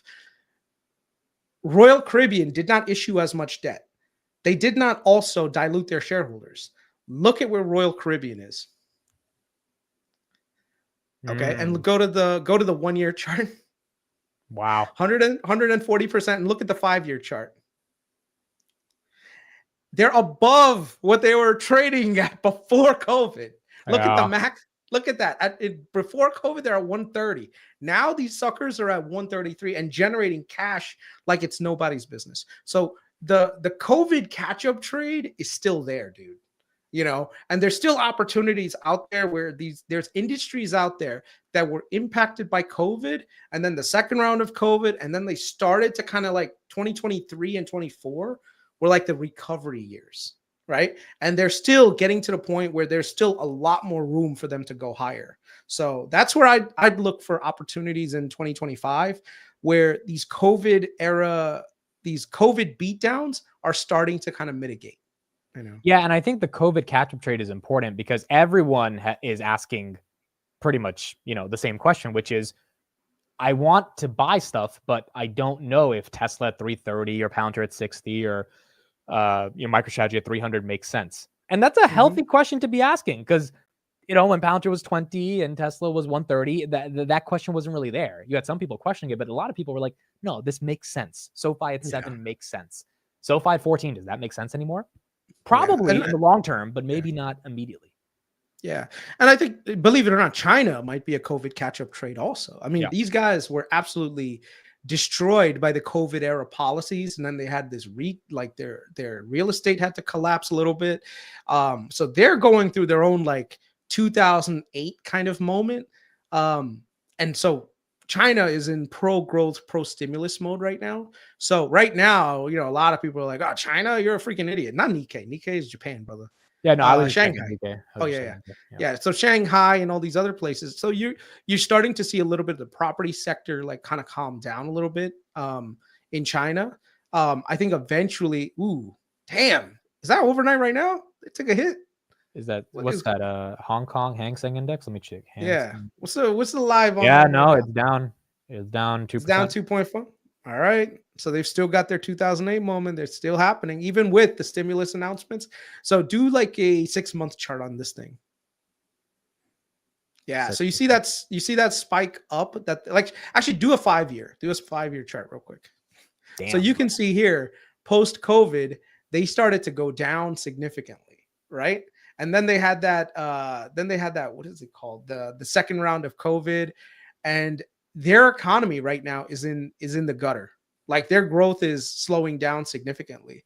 And they've got a lot of debt on the balance sheet and they have to clear up all that debt, but that also provides a ton of value for these guys to be in also. So this is definitely like the unloved sector.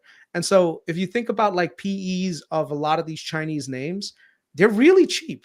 They're really worth looking into, like Baba and JD and all of these guys. So, I have the... And look, a lot of people might not love your China thesis, but the point is, if you want undervaluation, you're not going to get in the U.S. markets because obviously, things are too excited. So you can disagree with the China thesis and not invest, but valuation-wise, I don't think anyone's ever disagreed that China's cheap. It's just a question of, will the stimulus be enough?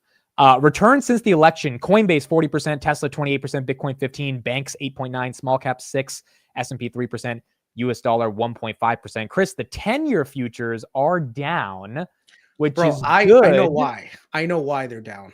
And I actually like TLT right now because of this reason. Okay, can we talk about TLT? First of all, for every beginner into trading bonds, what is TLT? What is the way you leverage it? What's the relationship between that and the 10-year? And then why are you liking TLT right now? Okay, so TLT is the long bond. Basically, it's an ETF or like an index that tracks the performance of 20-year treasury, like 20-plus-year treasuries. So treasuries that are 20 years out. You get a monthly dividend from these guys. So based on the current yield of the bonds for the 20-year plus treasury, you're going to get a yield. You get paid out monthly, right? Now, one of the things is that it's a proxy that you can utilize to basically buy and sell bonds, right? So you could go out to Treasury Direct and buy the bonds yourself. You could buy a 20-year bond, whatever, and basically, get the returns that way. This, you're just buying the index. So what happens is when the value of the underlying assets, which is the bonds, goes up, the value of TLT is going to is actually going to go up as well, and it's going to do the same thing coming down. Now, the key to this is looking at the yields, not necessarily just TLT. So one of the things that you want to do is track the 10-year. What ends up happening is the 10-year is a benchmark for what the borrowing rates are going to look like for some of the other products that are out there. So let's say we look at, let me just use my thing. Let me go to, and put in the chat if you're going long TLT as well, and if you're playing the bond markets currently. Okay, now one thing just to be on the cautious side is Druckenmiller and guys like him are short TLT right now. I don't know if they're still short with Trump. What does that mean? What does it mean to be short TLT? It means you think 10 years is going to keep going up, right? Yeah. So if you think the yields are going to go to like 4 or 5%, that means that TLT is going to go down. So the value of the bonds right now will go down. So the yield goes up, bond price goes down. So let me just show you guys, Fred, 10-year treasury. So if you look at this, this is the 10-year treasury yield, right? So this is the yield that you're going to get on a 10-year treasury on a constant maturity basis. Now, one of the things is if you add right here the 30-year mortgage, right? The average 30-year right here at series, you can see here that it almost perfectly tracks with each other. You see that? Right.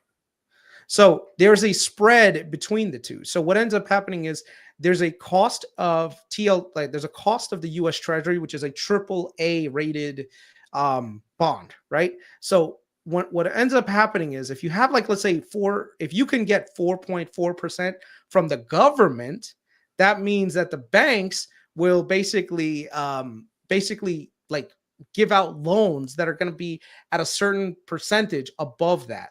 Usually it's about 100 to 200 basis points. That's why like right now you're seeing the 10-year treasury sitting at 4.4%.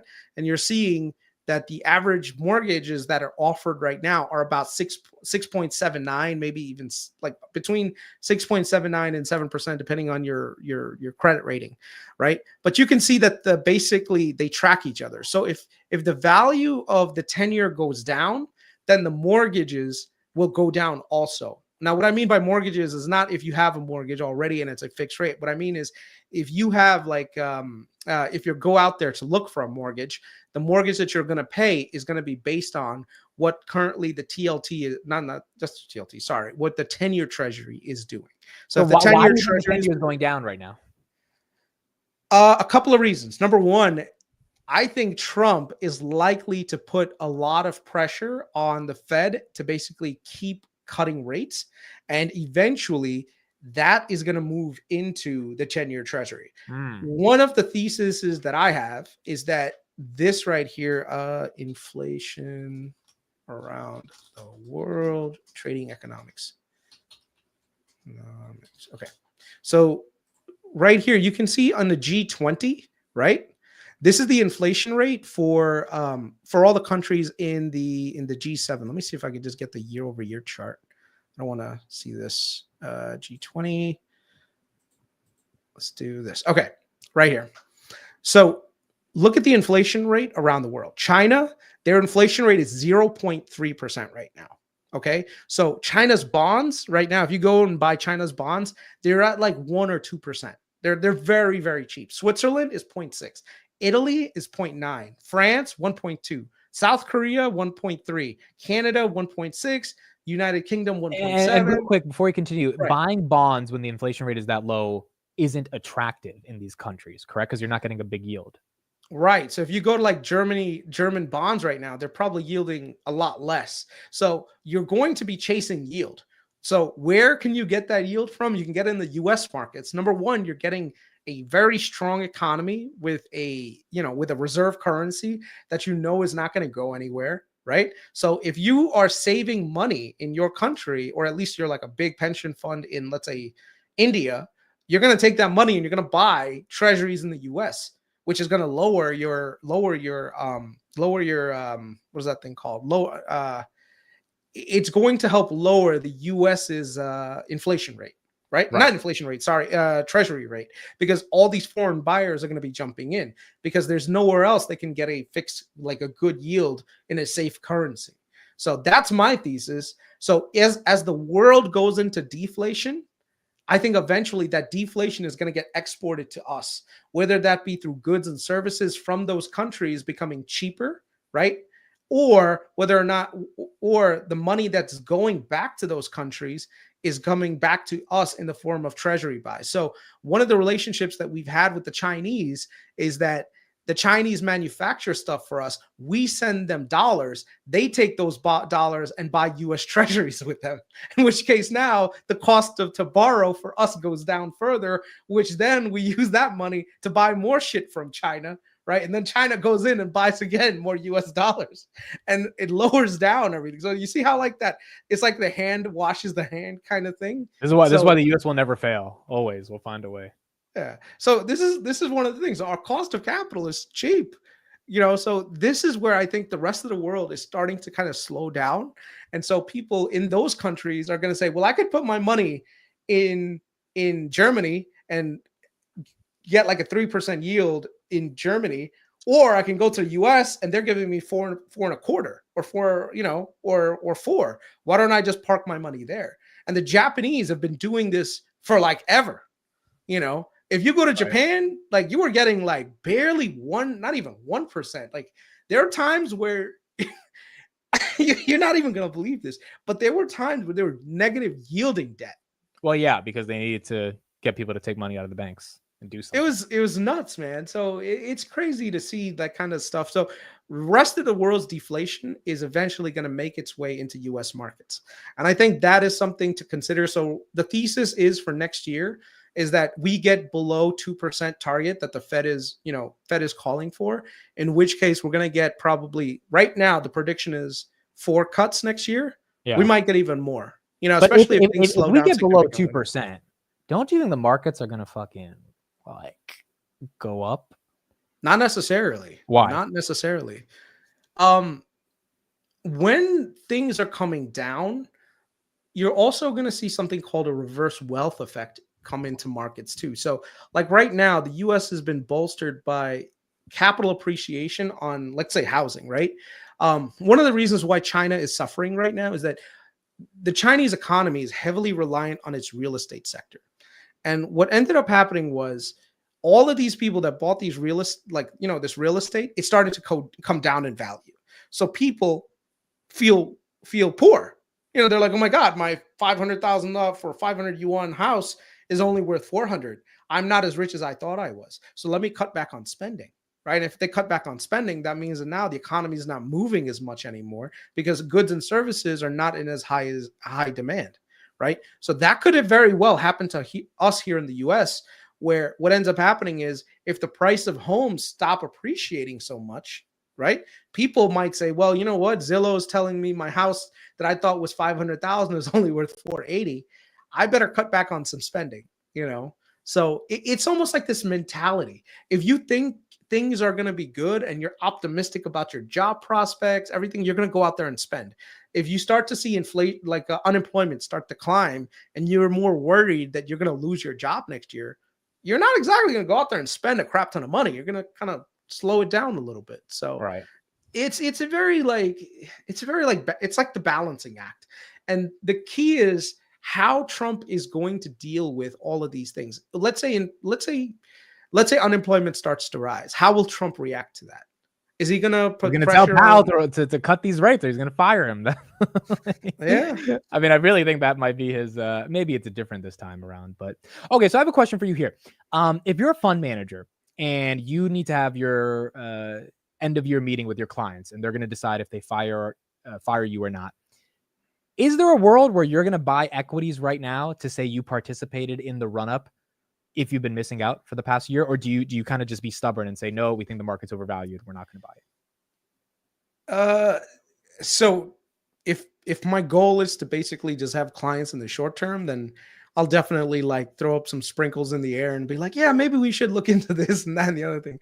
But if I am a real fund manager, I'm going to be very honest with them and tell them exactly what I think, in which case it's, hey, listen, the market seems to be overvalued. There may be pockets of opportunity out there, but we shouldn't be rushing into this stuff at a headlong pace, and don't try to buy things that are expensive. All right, Just but what if he because you'll says, hey, miss hey, out. Mr. Patel, you didn't invest in NVIDIA and Tesla all year. I'm seeing everyone have fun. I pay you 1% AUM for a reason. Why aren't you buying these stocks? How would you justify that to them? I would just tell them like, hey, there's plenty of fund managers out there that are willing to buy Tesla and that, and maybe you should go to them, because I know if they lose money, they're eventually going to have to come back to me anyway and be like, oh, this is the guy that told me, like, hey, if I've noticed one thing about human nature, people love making money, but they hate losing money even more. Yeah. Right. So the last thing you want to do is basically sell somebody. You don't want to basically just support their biased thinking, And the thing is, because I think a yeah. lot of fund managers are having this difficult conversation, or they're about to, and again, they're not going to be strong enough to hold their own conviction. They're going to do what their fund manager friends are doing, and I think that my point is, do you think that creates just more money chasing? Like Palantir, I think there's definitely fund managers that are saying, "Oh, AI Palantir cheaper than NVIDIA, let's buy it," and that doesn't make sense. But that's at least they can tell their clients, "Oh yeah, we're exposed to software AI," but in reality, they don't know what Palantir even does. That could be something that definitely is happening. I'm not saying no, that's not a thing, but I don't know. I personally wouldn't necessarily go that route. I'm not the type of person that's gonna like change my mind on something like this just to chase it. And I have chased things in the past. Don't get me wrong. I think all of us have. Yeah. And I've lost money that way. So that's why I'm inoculated against that chasing gene. Like once you've been burned by the chase, you don't want to chase anymore. And yeah, you drink the liquor straight at that point. You don't need to chase it. So. And the key is, if your goal is to be short-term in nature and be like, you just want to follow the general trend, that's fine. You can do that. There's plenty of people out there. But to me, as a fund manager, that's probably not the way I'd go. Now there are people out there that are more momentum traders out there. Like here's an example, like Kris Camillo. He says purely like, I don't look at fucking valuations. Like that doesn't matter to me. I look at, hey, I see a lot of people talking about this thing. I'm going to buy. And I know that this thing is going to go up. And when people stop talking about it, I'm going to get out. You want to see something? So we got what? the TJ screenshot right here. Is it $11 million or something? Holy shit, bro. Yeah. Look at that. Yeah. I mean, this is a bull market, bro. Like, okay, so are you afraid November, December doesn't end up having a Santa Claus rally? Or do you think the Santa Claus rally is right now? Or do you think we still kind of push through? Look, if everything keeps riding up, you better be careful in January, February, because there are motherfuckers that are going to be selling shit to pay taxes and all this other stuff. I don't know, man.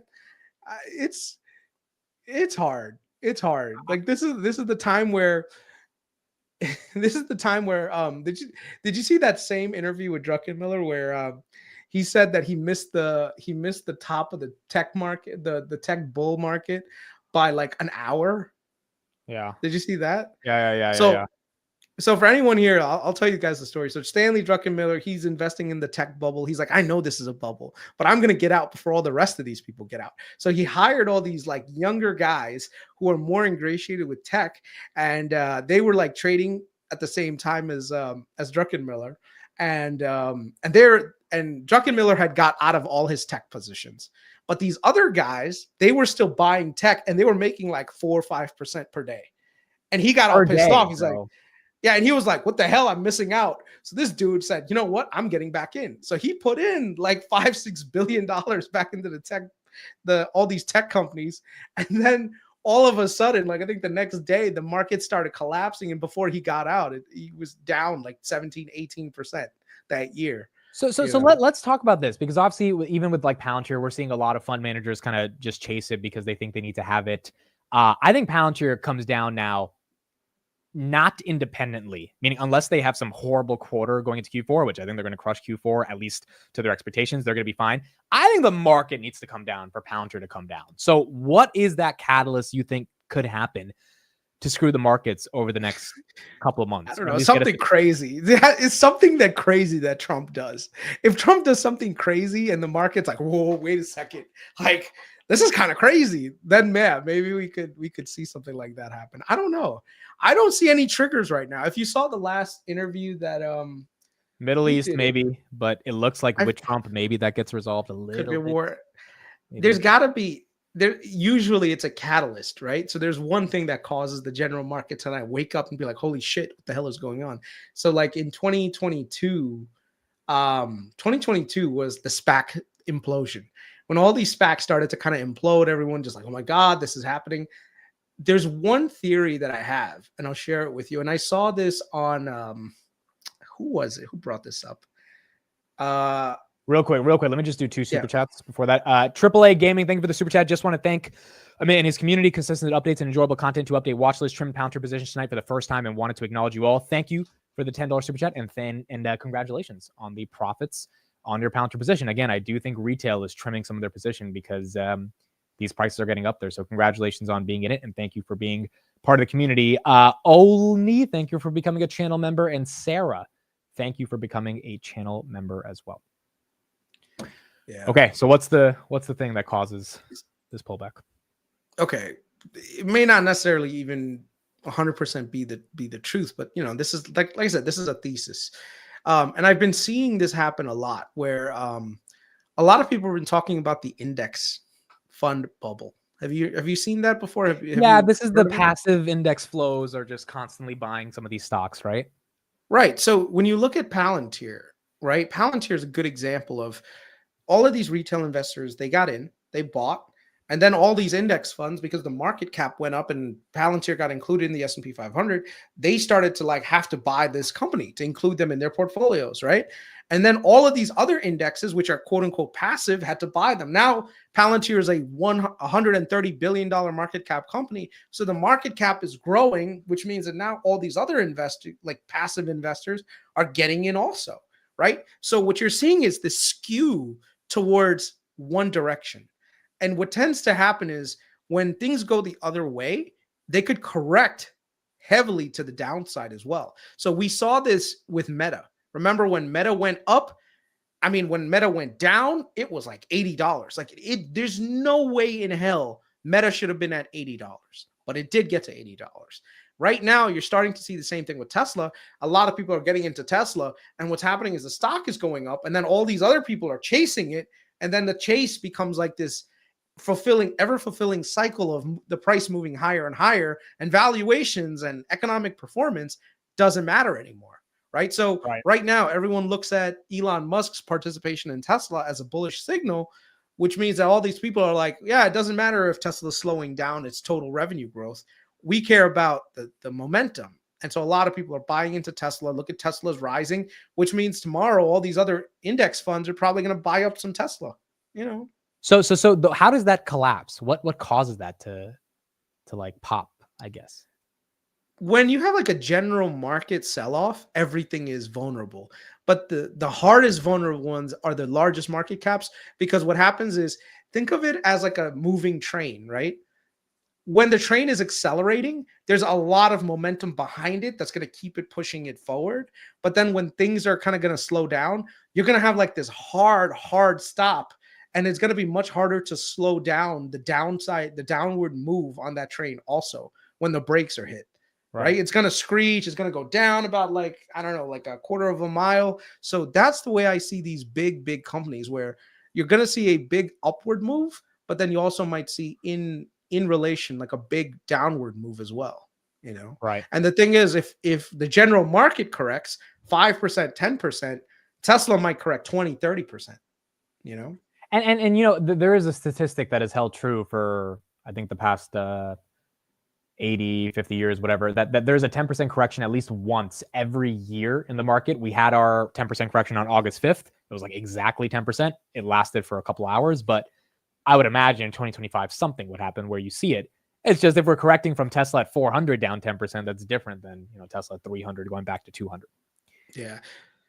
The way I see it, dude, Tesla is like the perfect trading stock. Like literally, it's the perfect trading stock. It has this, look at the wild swings that Tesla's had. You know, Yeah, and look at like a 1 year, look at the one or like even like three, like, yeah, 1 year chart. Like at one point, it got to, what's the highest point that it got to last year? 414. So it got to 414, came down all the way to 120. So it lost almost 70% of its value, then shot up. Look at the next top at 281, right? So that's a huge gain. And then look at its move downward in 6 months. It moved down to like 140, and now it's up to like 300. That's 100% gain. Like, That's actually fucking that, crazy, bro. look at the volatility on it, you know? Yeah, I mean, it does feel like we are at it in one of those stages in the market where the market's really excited about the current administration, the future of growth, and some of these names are getting momentum, but that momentum obviously can come in various directions. And in this case, the direction is up, given Tesla was down for the majority of the year. Yeah. Yeah. I do think this idea right here, just buy and hold, that's also the, you know, if you're just kind of boring and you just like whatever, even buying into a bull market in 2035, you're not going to be upset that you bought in 2025. Yeah. Yeah. All right. I think I did a lot of talking to my throat. No, you did a lot of talk. You did, yeah. We were on me and Kris were on the phone a couple hours ago. We were just like, this is kind of crazy what's happening in this market right now. And Bitcoin is not making the market any less crazier. And so you're seeing continued momentum. I guess final question, we'll end it off here, is where do you think Bitcoin goes the rest of the year? Now that the ETFs are in, retail might be coming back. Trump. I have no clue, dude. All I know is Bitcoin is going to keep going up historically. Like, you know, when like about 2 years ago when Carlos said, oh, Bitcoin will get to 100,000, bro, I did not believe that shit for a minute. I was like, what the man, fuck is he smoking, bro? Like, what is he talking about? And the thing is, dude, I'm seeing hedge funds, these big dudes, like these motherfuckers are buying Bitcoin. Like Larry Fink is behind Bitcoin. Like, I did not see that day happening, you know? I mean, look at this, dude. There's only been 3 years where it went down. 2014 lost 50%. 2018 lost 73%. 2022 lost 65%. Outside of those 3 years. I mean, if this fucker loses 65% of its value again, I will be a net buyer, bro. I'll be honest. I am a Bitcoin guy now. Okay, I have joined you. Welcome. I want to join the community of Bitcoin holders now. You know, so I do have Bitcoin, by the way. I don't have a lot. Let me see. Like, I bought it as a joke, and I've been looking at it. I was just like, oh, interesting. You know. Yeah, but I do want to hoard some cash in Bitcoin the next time. Like, I really hope it drops like 50, 60, 70%, because then I'll fucking buy it. You know. SoFi's pushing 14 right now. Let me check SoFi. SoFi is 1368. You know what's shocking though? If it drops 50%, that's still $40,000 for Bitcoin. Well, so I've been talking to a couple of people over the weekend that have been in it for a while, and they think 250 is where it kind of tops out, and then it'll come back down to like 80, and that'll be the dip. You know, that'll be the. So you're telling me this is the bottom? This is the bottom? I mean, God damn it! Don't tell me that. Tom Lee's been saying 150. Bernstein, they do a lot of analysis. They say 200 by the end of next year. I mean, dude, the thing is, if retail really comes back, which I think they're starting to, and BlackRock convinces the entire world to get even like 0.1% on their balance sheet of Bitcoin, it's a supply shock. There's only 450 made a day. It's only 450 made a day of this thing, bro. Yeah. So someone said the next base is around 60,000. Okay, I'm ready, baby. I'm ready. I got a little bit of money on the side. I'm good. You know, Bitcoin is the safest ledger in history, I guess. Dude, it's a story. I don't think anyone cares about it. They just care. It's like, go up, store my value. That is what people. There's just too many. There's just too many people that are behind this thing for it not to get higher and higher and higher. You know, and Saylor has figured out the Ponzi, how to run a no lose situation with MSTR. You know. Well, the MSTR thing is so interesting because now the shorts are piling and the option sellers are piling and the call buyers. It's all of these people going at it.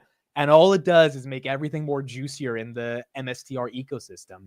And if Bitcoin goes up, it only gets better for them. Yeah, man. It's crazy. It's freaking crazy. Here's a question. What do you think about Trump in 2025? Like, how are you positioning yourself? My goal is to take a decent amount of profits from my options in January, get into cash, and then chill out for about a month and see what's going on. Like he'll be sworn in, I think mid-January. He'll do a lot of executive orders going into that first week of February.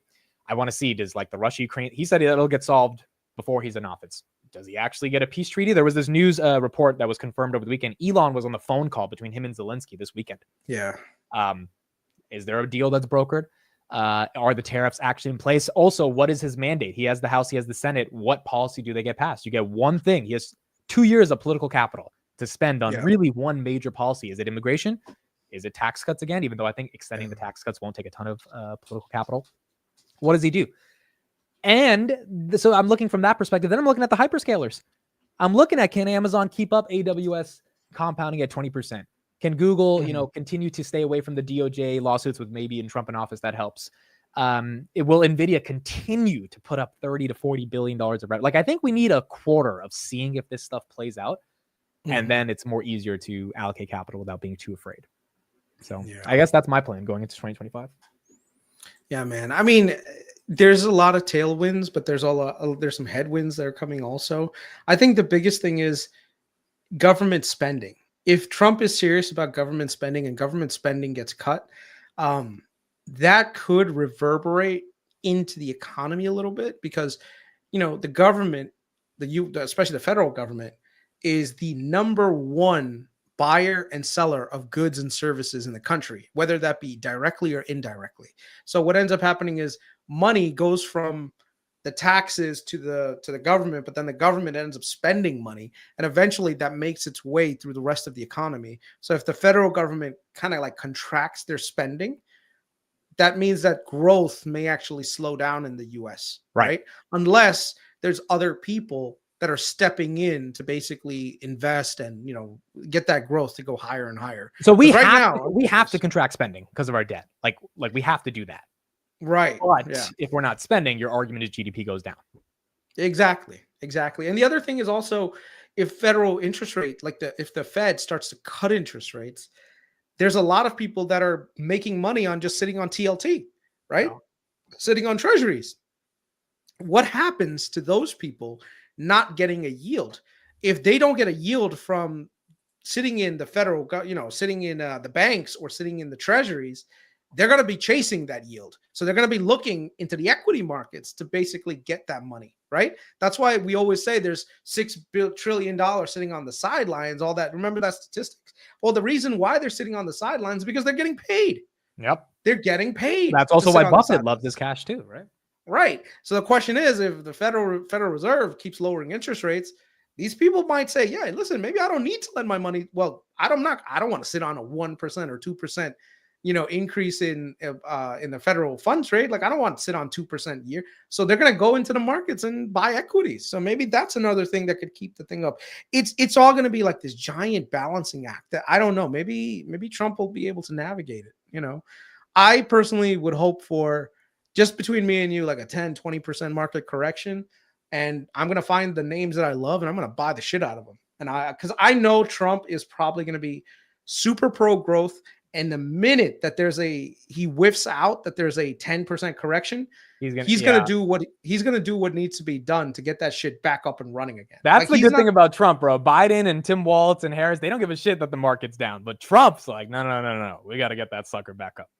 Yeah. I mean, the other thing that does worry me is all the trades and tariffs and all the other stuff and how that is going to impact the economy. But the biggest catalyst, especially the only catalyst that I see screwing over this market, is a major slowdown in AI spend. For some reason, like whatever reason, people stop buying GPUs and that reverberates into the rest of the economy. We could see a correction like we did in 2022. But as far as I can tell, there's nothing that's on my radar that's giving me like, oh my God, we have banks collapsing. We've got the consumer weakening. We've got unemployment going crazy. Like remember this August? Thank God we ended up staying into the market, right? Yeah. And we doubled down and we put in even more money. You want to know something really messed up though? What? Look at PP. Our boy. Look at PP. Well, I mean, I don't know, dude. It's No, his performance this entire year was screwed over because of that one freaking move, dude. He got bearish at the wrong time. He believed that the thing was like his fund was doing really, really well. And then this whole thing just tilted him. It literally knocked him out. And the thing is now, look at that damn thing. Yeah, I mean, well, this is and it's not just Kevin, but a lot of people that decided that this is not a market to be in. The logic was recession, people lose jobs, no money. And that just didn't happen. And I don't know what data points they were looking at. There were some bad data points in there, but it wasn't enough to be like, this whole market's screwed, recession's coming. And to think you have the nerve to time that, not many people know how to do it. It's really hard, and it's like, if you're going to be the one guy on the island saying that it's going to happen, you're fighting a big uphill battle. The part that got to me was, did you see that Meet Kevin came after Tom Lee, and Tom Lee responded to that? Tom was Lee's like, get this motherfucker out of my mentions, bro. Yeah. What is this I guy? think he blocked him or something like that. Yeah. So that was the only thing. So in terms of like market oracles, bro, I used to think Tom Lee was just this eternal bull. Bro, he's actually really fucking smart. He knows what he's doing. And Tom Lee's been bearish for the past 2 months, bro. Every time I get a Sunday update, he's like, we're expecting a 7 to 8% correction. But like, even this is surprising him. He's like, dude, we've been expecting a real election dip. You barely got it 1 to 2%, and then Trump won, and then it's over. Bro, I called the election wrong, bro. I fed into the media. I mean, I wasn't as objective as I should have been, bro. Kamala ended up losing by a wide margin. I thought she was gonna win, bro. The entire media landscape had basically told me that this was a lock-in for this person. But I also think you thought there would be a little bit of things happening that would cause Trump to lose. We don't have to be specific about it, but you thought there would be some shenanigans or whatever, right? Yeah. I definitely part thought of you that that would happen. This was a landslide. Yeah. This was ridiculous. This was New Jersey almost went red. It was the closest since 1992. Like, I think the death of mainstream media is here. One of the ways they won't die is Trump will give them more ratings, but I don't think people trust. Oh, there was a great stat I got to show you guys. I was telling Kris on the phone about this today. Trump got 125 million views on YouTube over the course of the election, just in, I believe, the course of like 16 podcasts roundabout. Kamala got 4 million views, which is pretty crazy when you think about it, right? Like 125 to 4 million views means that she just didn't talk to independent media, and Trump did. And maybe that's why he won the election. There you go. The one that always gets me is this one, this New York Times one. I don't know if you see this map. Like, bro, this map was just nuts. Yeah, that's kind of crazy, dude. I mean, 125 million views on YouTube compared to 4 means that you were not going on any podcasts that were in our generation. This is, look at the movement, bro. Look at all those red moving in. I mean, this was before California and all these other things. Even California, bro. There was Democrats lost ground in California. All of their like super liberal woke people, they all got recalled. I don't know if you saw that. I didn't see that. No, I didn't see that. Bro, California had so many like recalls. Let me just see. Hold on one second. They recalled like California recalls. We got SoFi 1370, folks. Palantir's at 5983. Hood is at 3286, and MSTR is at 297 right now. Okay, so California, which is like super blue, right? Oakland mayor got recalled. Alameda County DA got recalled, right? It's Alameda, yeah. A lot of these super woke people that were in California, even in the Bay Area, they all got recalled. All of the propositions that they had in California also for like crime. Crime proposition that got voted in by like a super majority, So like all of the soft on crime policies, they all got what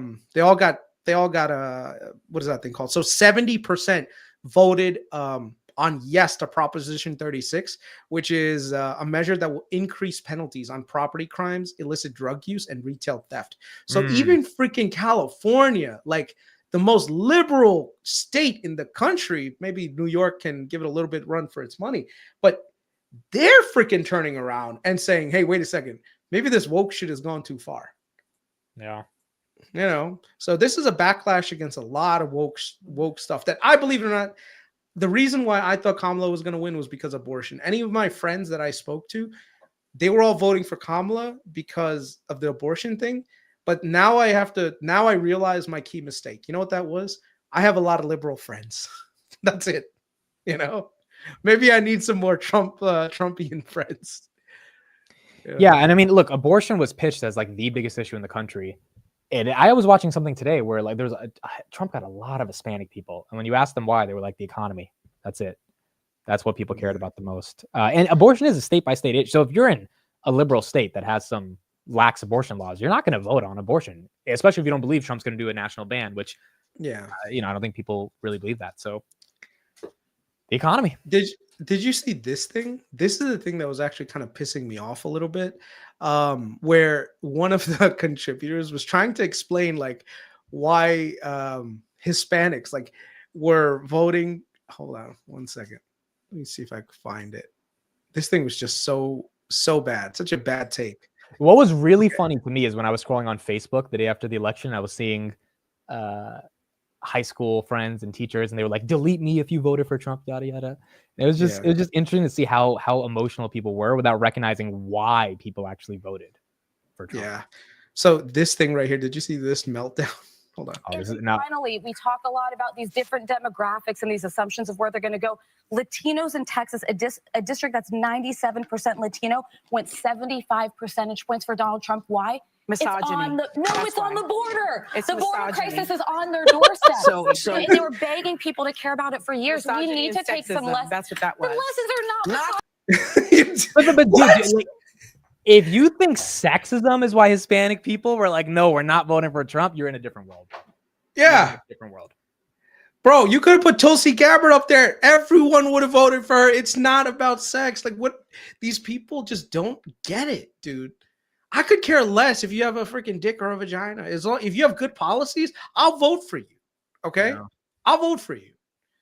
But if you don't have any good policies or you have no policies at all, and the only thing you're running on Orange Man bad at abortion, I'll bring it back.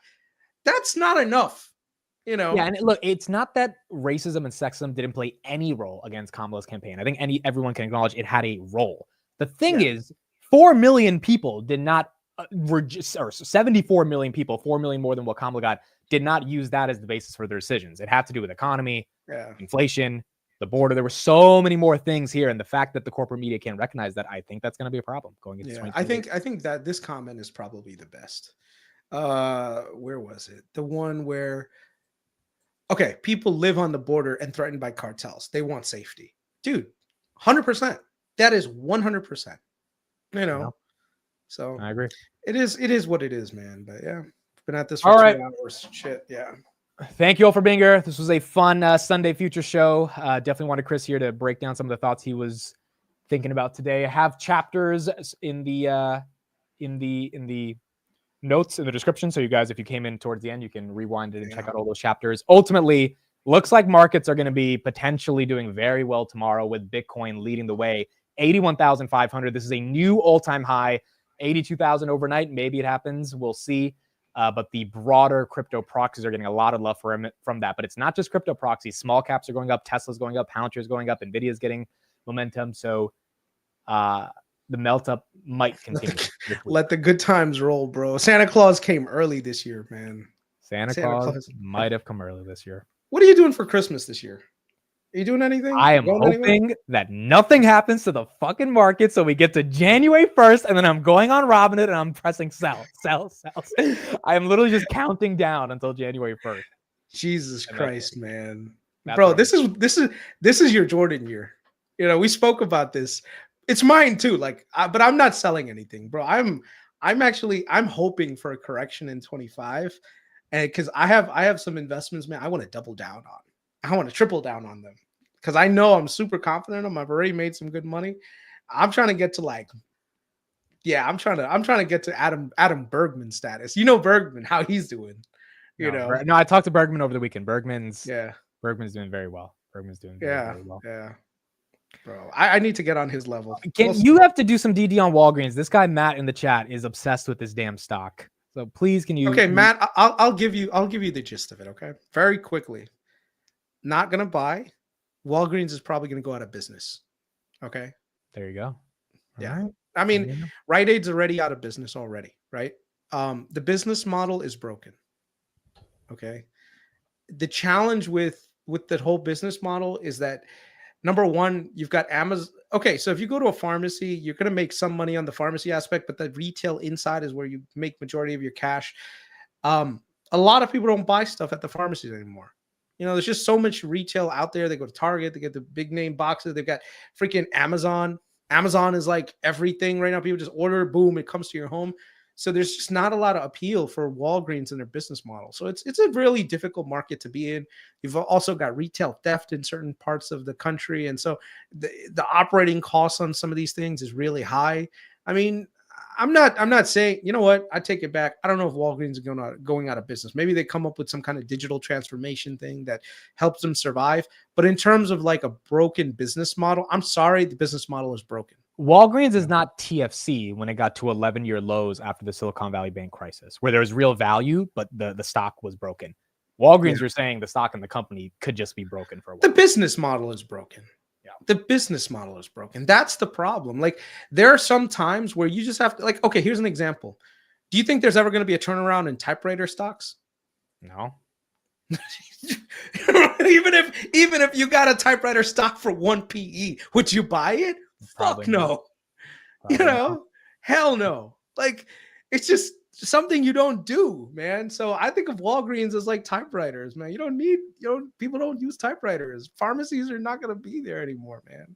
So I know. And like I said, look, even these big guys, Target, they have a pharmacy inside. Walmart, they have a pharmacy inside. Kroger already has a pharmacy inside. What gives Walgreens that differentiator that says, you know what? I'm going to skip over all of this other stuff and I'm going to go to these guys. You know, Publix, they have their own pharmacy, right? You've got mail order pharmacy competition for fucking Mark Cuban. You got Amazon with their pill pack acquisition and all their shit, right? Then you likes of Hims and all these other guys just delivering your shit right to your home. Like, how does Walgreens compete? It's not easy. It's not easy. I would agree. Yeah. And I know they're making $148 billion of revenue, and they're trading at $8 billion market cap. But as Kris said, they're not profitable, which is insane off $140 billion in revenue. Okay. One thing I think is very important. I think that guy said it. I go to Walgreens every week. Click on that real quick. So it says I go to Walgreens weekly at least. Okay. This is where you have to take your own personal experience bias out of your realm of investing, and then look at this company outside of that and saying, it's not that I utilize this thing all the time, but does everyone else, right? Because I think that will help, because this is a consumer market. So you have to figure out, Brad, it's not that you go and you like it, but do other people do that? And if you look at, let's just look at the what is that thing? The Walgreens are not packed. I go to Walgreens to pick up some prescriptions that I have. Like, it's pretty damn empty everywhere whenever I go. Maybe my random Tuesday visit is just an empty Walgreens, but it's not like they're booming with business there. Okay, let's see Walgreens. What's the WBA. They are closing down unprofitable stores. That is correct. Okay. So let's just do a quick analysis of everything that's going on. Oh, but not to mention, you've got also employee costs going up, right? So operating costs are going up. So let's look at their revenue. Revenue still climbing, which is a good sign. That means that it's still growing, right? SG&A is stabilized, but at the same time, it's still relatively high. Interest expenses, they don't have a lot of debt, so it's there. How are they doing? Impairment of goodwill. So do you know how goodwill works, Amit? I know a little bit about, but not enough. No. Okay, so it's like taking a loss on stuff that you don't need anymore, theoretically. So imagine right now you have a business, and it's 100. You basically put in $100,000, right? And then you sell that business for $200,000. You just generated $100,000 worth of goodwill. So it's nothing that the assets are actually worth that. So let's say you have the physical building and all those things. Those are worth something, but the price that people pay above the market price is like the goodwill price. And so what ends up happening is that sits on your balance sheet as an asset. So a lot of times goodwill will sit on your balance sheet, but if it's not generating any real tangible returns, what you can do is write that down. And what they're doing is essentially writing down a lot of that goodwill. So a lot of the stores and other things that they acquired, like other businesses they acquired, they're basically saying, well, this is worthless, or this is not worth anything. And they're just writing down that goodwill, So they've been doing goodwill write-downs. They've got gain or loss on sale of investments. So they've had some investments that they've liquidated, right? I don't know what they are. Maybe are they treasuries? Do they have like treasuries or something? Net income is negative 8 billion, but that's because of all that goodwill. Let's look at their cash flows, because cash flows is always the most, in my opinion, the cash flows are usually the most important thing. So let's look at it on a quarterly basis. So last quarter, they got 3 billion in net income, which was negative, but majority of that is probably coming from goodwill. They've got, and remember, goodwill is like it's not a real loss. It's just like a paper loss, right? Yeah. Depreciation is also paper, right? It's just they're valuing the properties that they have or whatever a little bit less. Amortizing the debt, asset write-downs, restructuring, gain of sale, other operating activities. So the operating cash flow, they actually had 1.3, but why did they have an increase in operating cash flow? It was negative 2 quarters ago, and now it's positive. Yeah, maybe that's bullish. I don't know. I'd have to deep down and look at it. They paid down debt. Did they issue any debt? No. Total debt does have birth control that you can also buy, which is definitely free cash flow is about $1 billion. Where are they getting this free cash flow? What did Matt they do? said it's a turnaround story. Look at what they're going to do to improve profitability. I'll take a look. You know what? You've got me interested. I really did just write this off in my head, but maybe there's something to it. I'll look at it. Fuck it. Why not? I've got some time on my hands. So. A lot of times these turnarounds can really materialize, but I don't know. I'm just not the biggest fan of like retail pharmacies. Maybe I have a little bit of bias on that, but I'll take a look anyway. Whatever. The question is also, is it the best opportunity given all the stuff that exists in the market? It may be, given it's down 70%. It could be. It could be a value play in the making. I don't know. I just don't see it as a. But then again, I didn't even think that the revenue was climbing. Actually, I thought the revenue was actually either steady or going down. Like this is why the stock market is so fun, bro.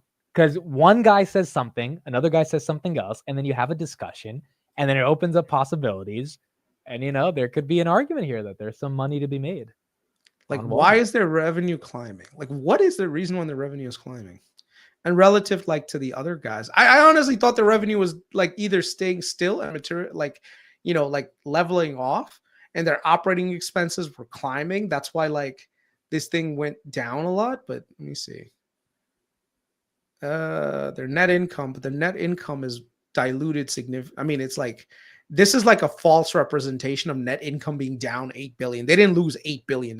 They just took a giant write-off of their goodwill. So if they didn't really lose $8 billion, if they report a profitable quarter in like 3 quarters off operating cash flows increasing, I mean, maybe the street just like, it has that moment where they're like, all right, fuck it, it's not dead.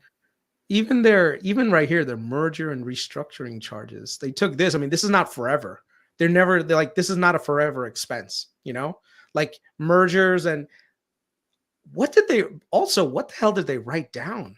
What did they acquire and what did they write down? Maybe you can answer. What did they write down that was that expensive? We got to get Steve's take on this one as well. Steve is he bullish? I don't know, but maybe he could do some work on it. See what he sees. Store closures were projected to be worse with a Democratic win.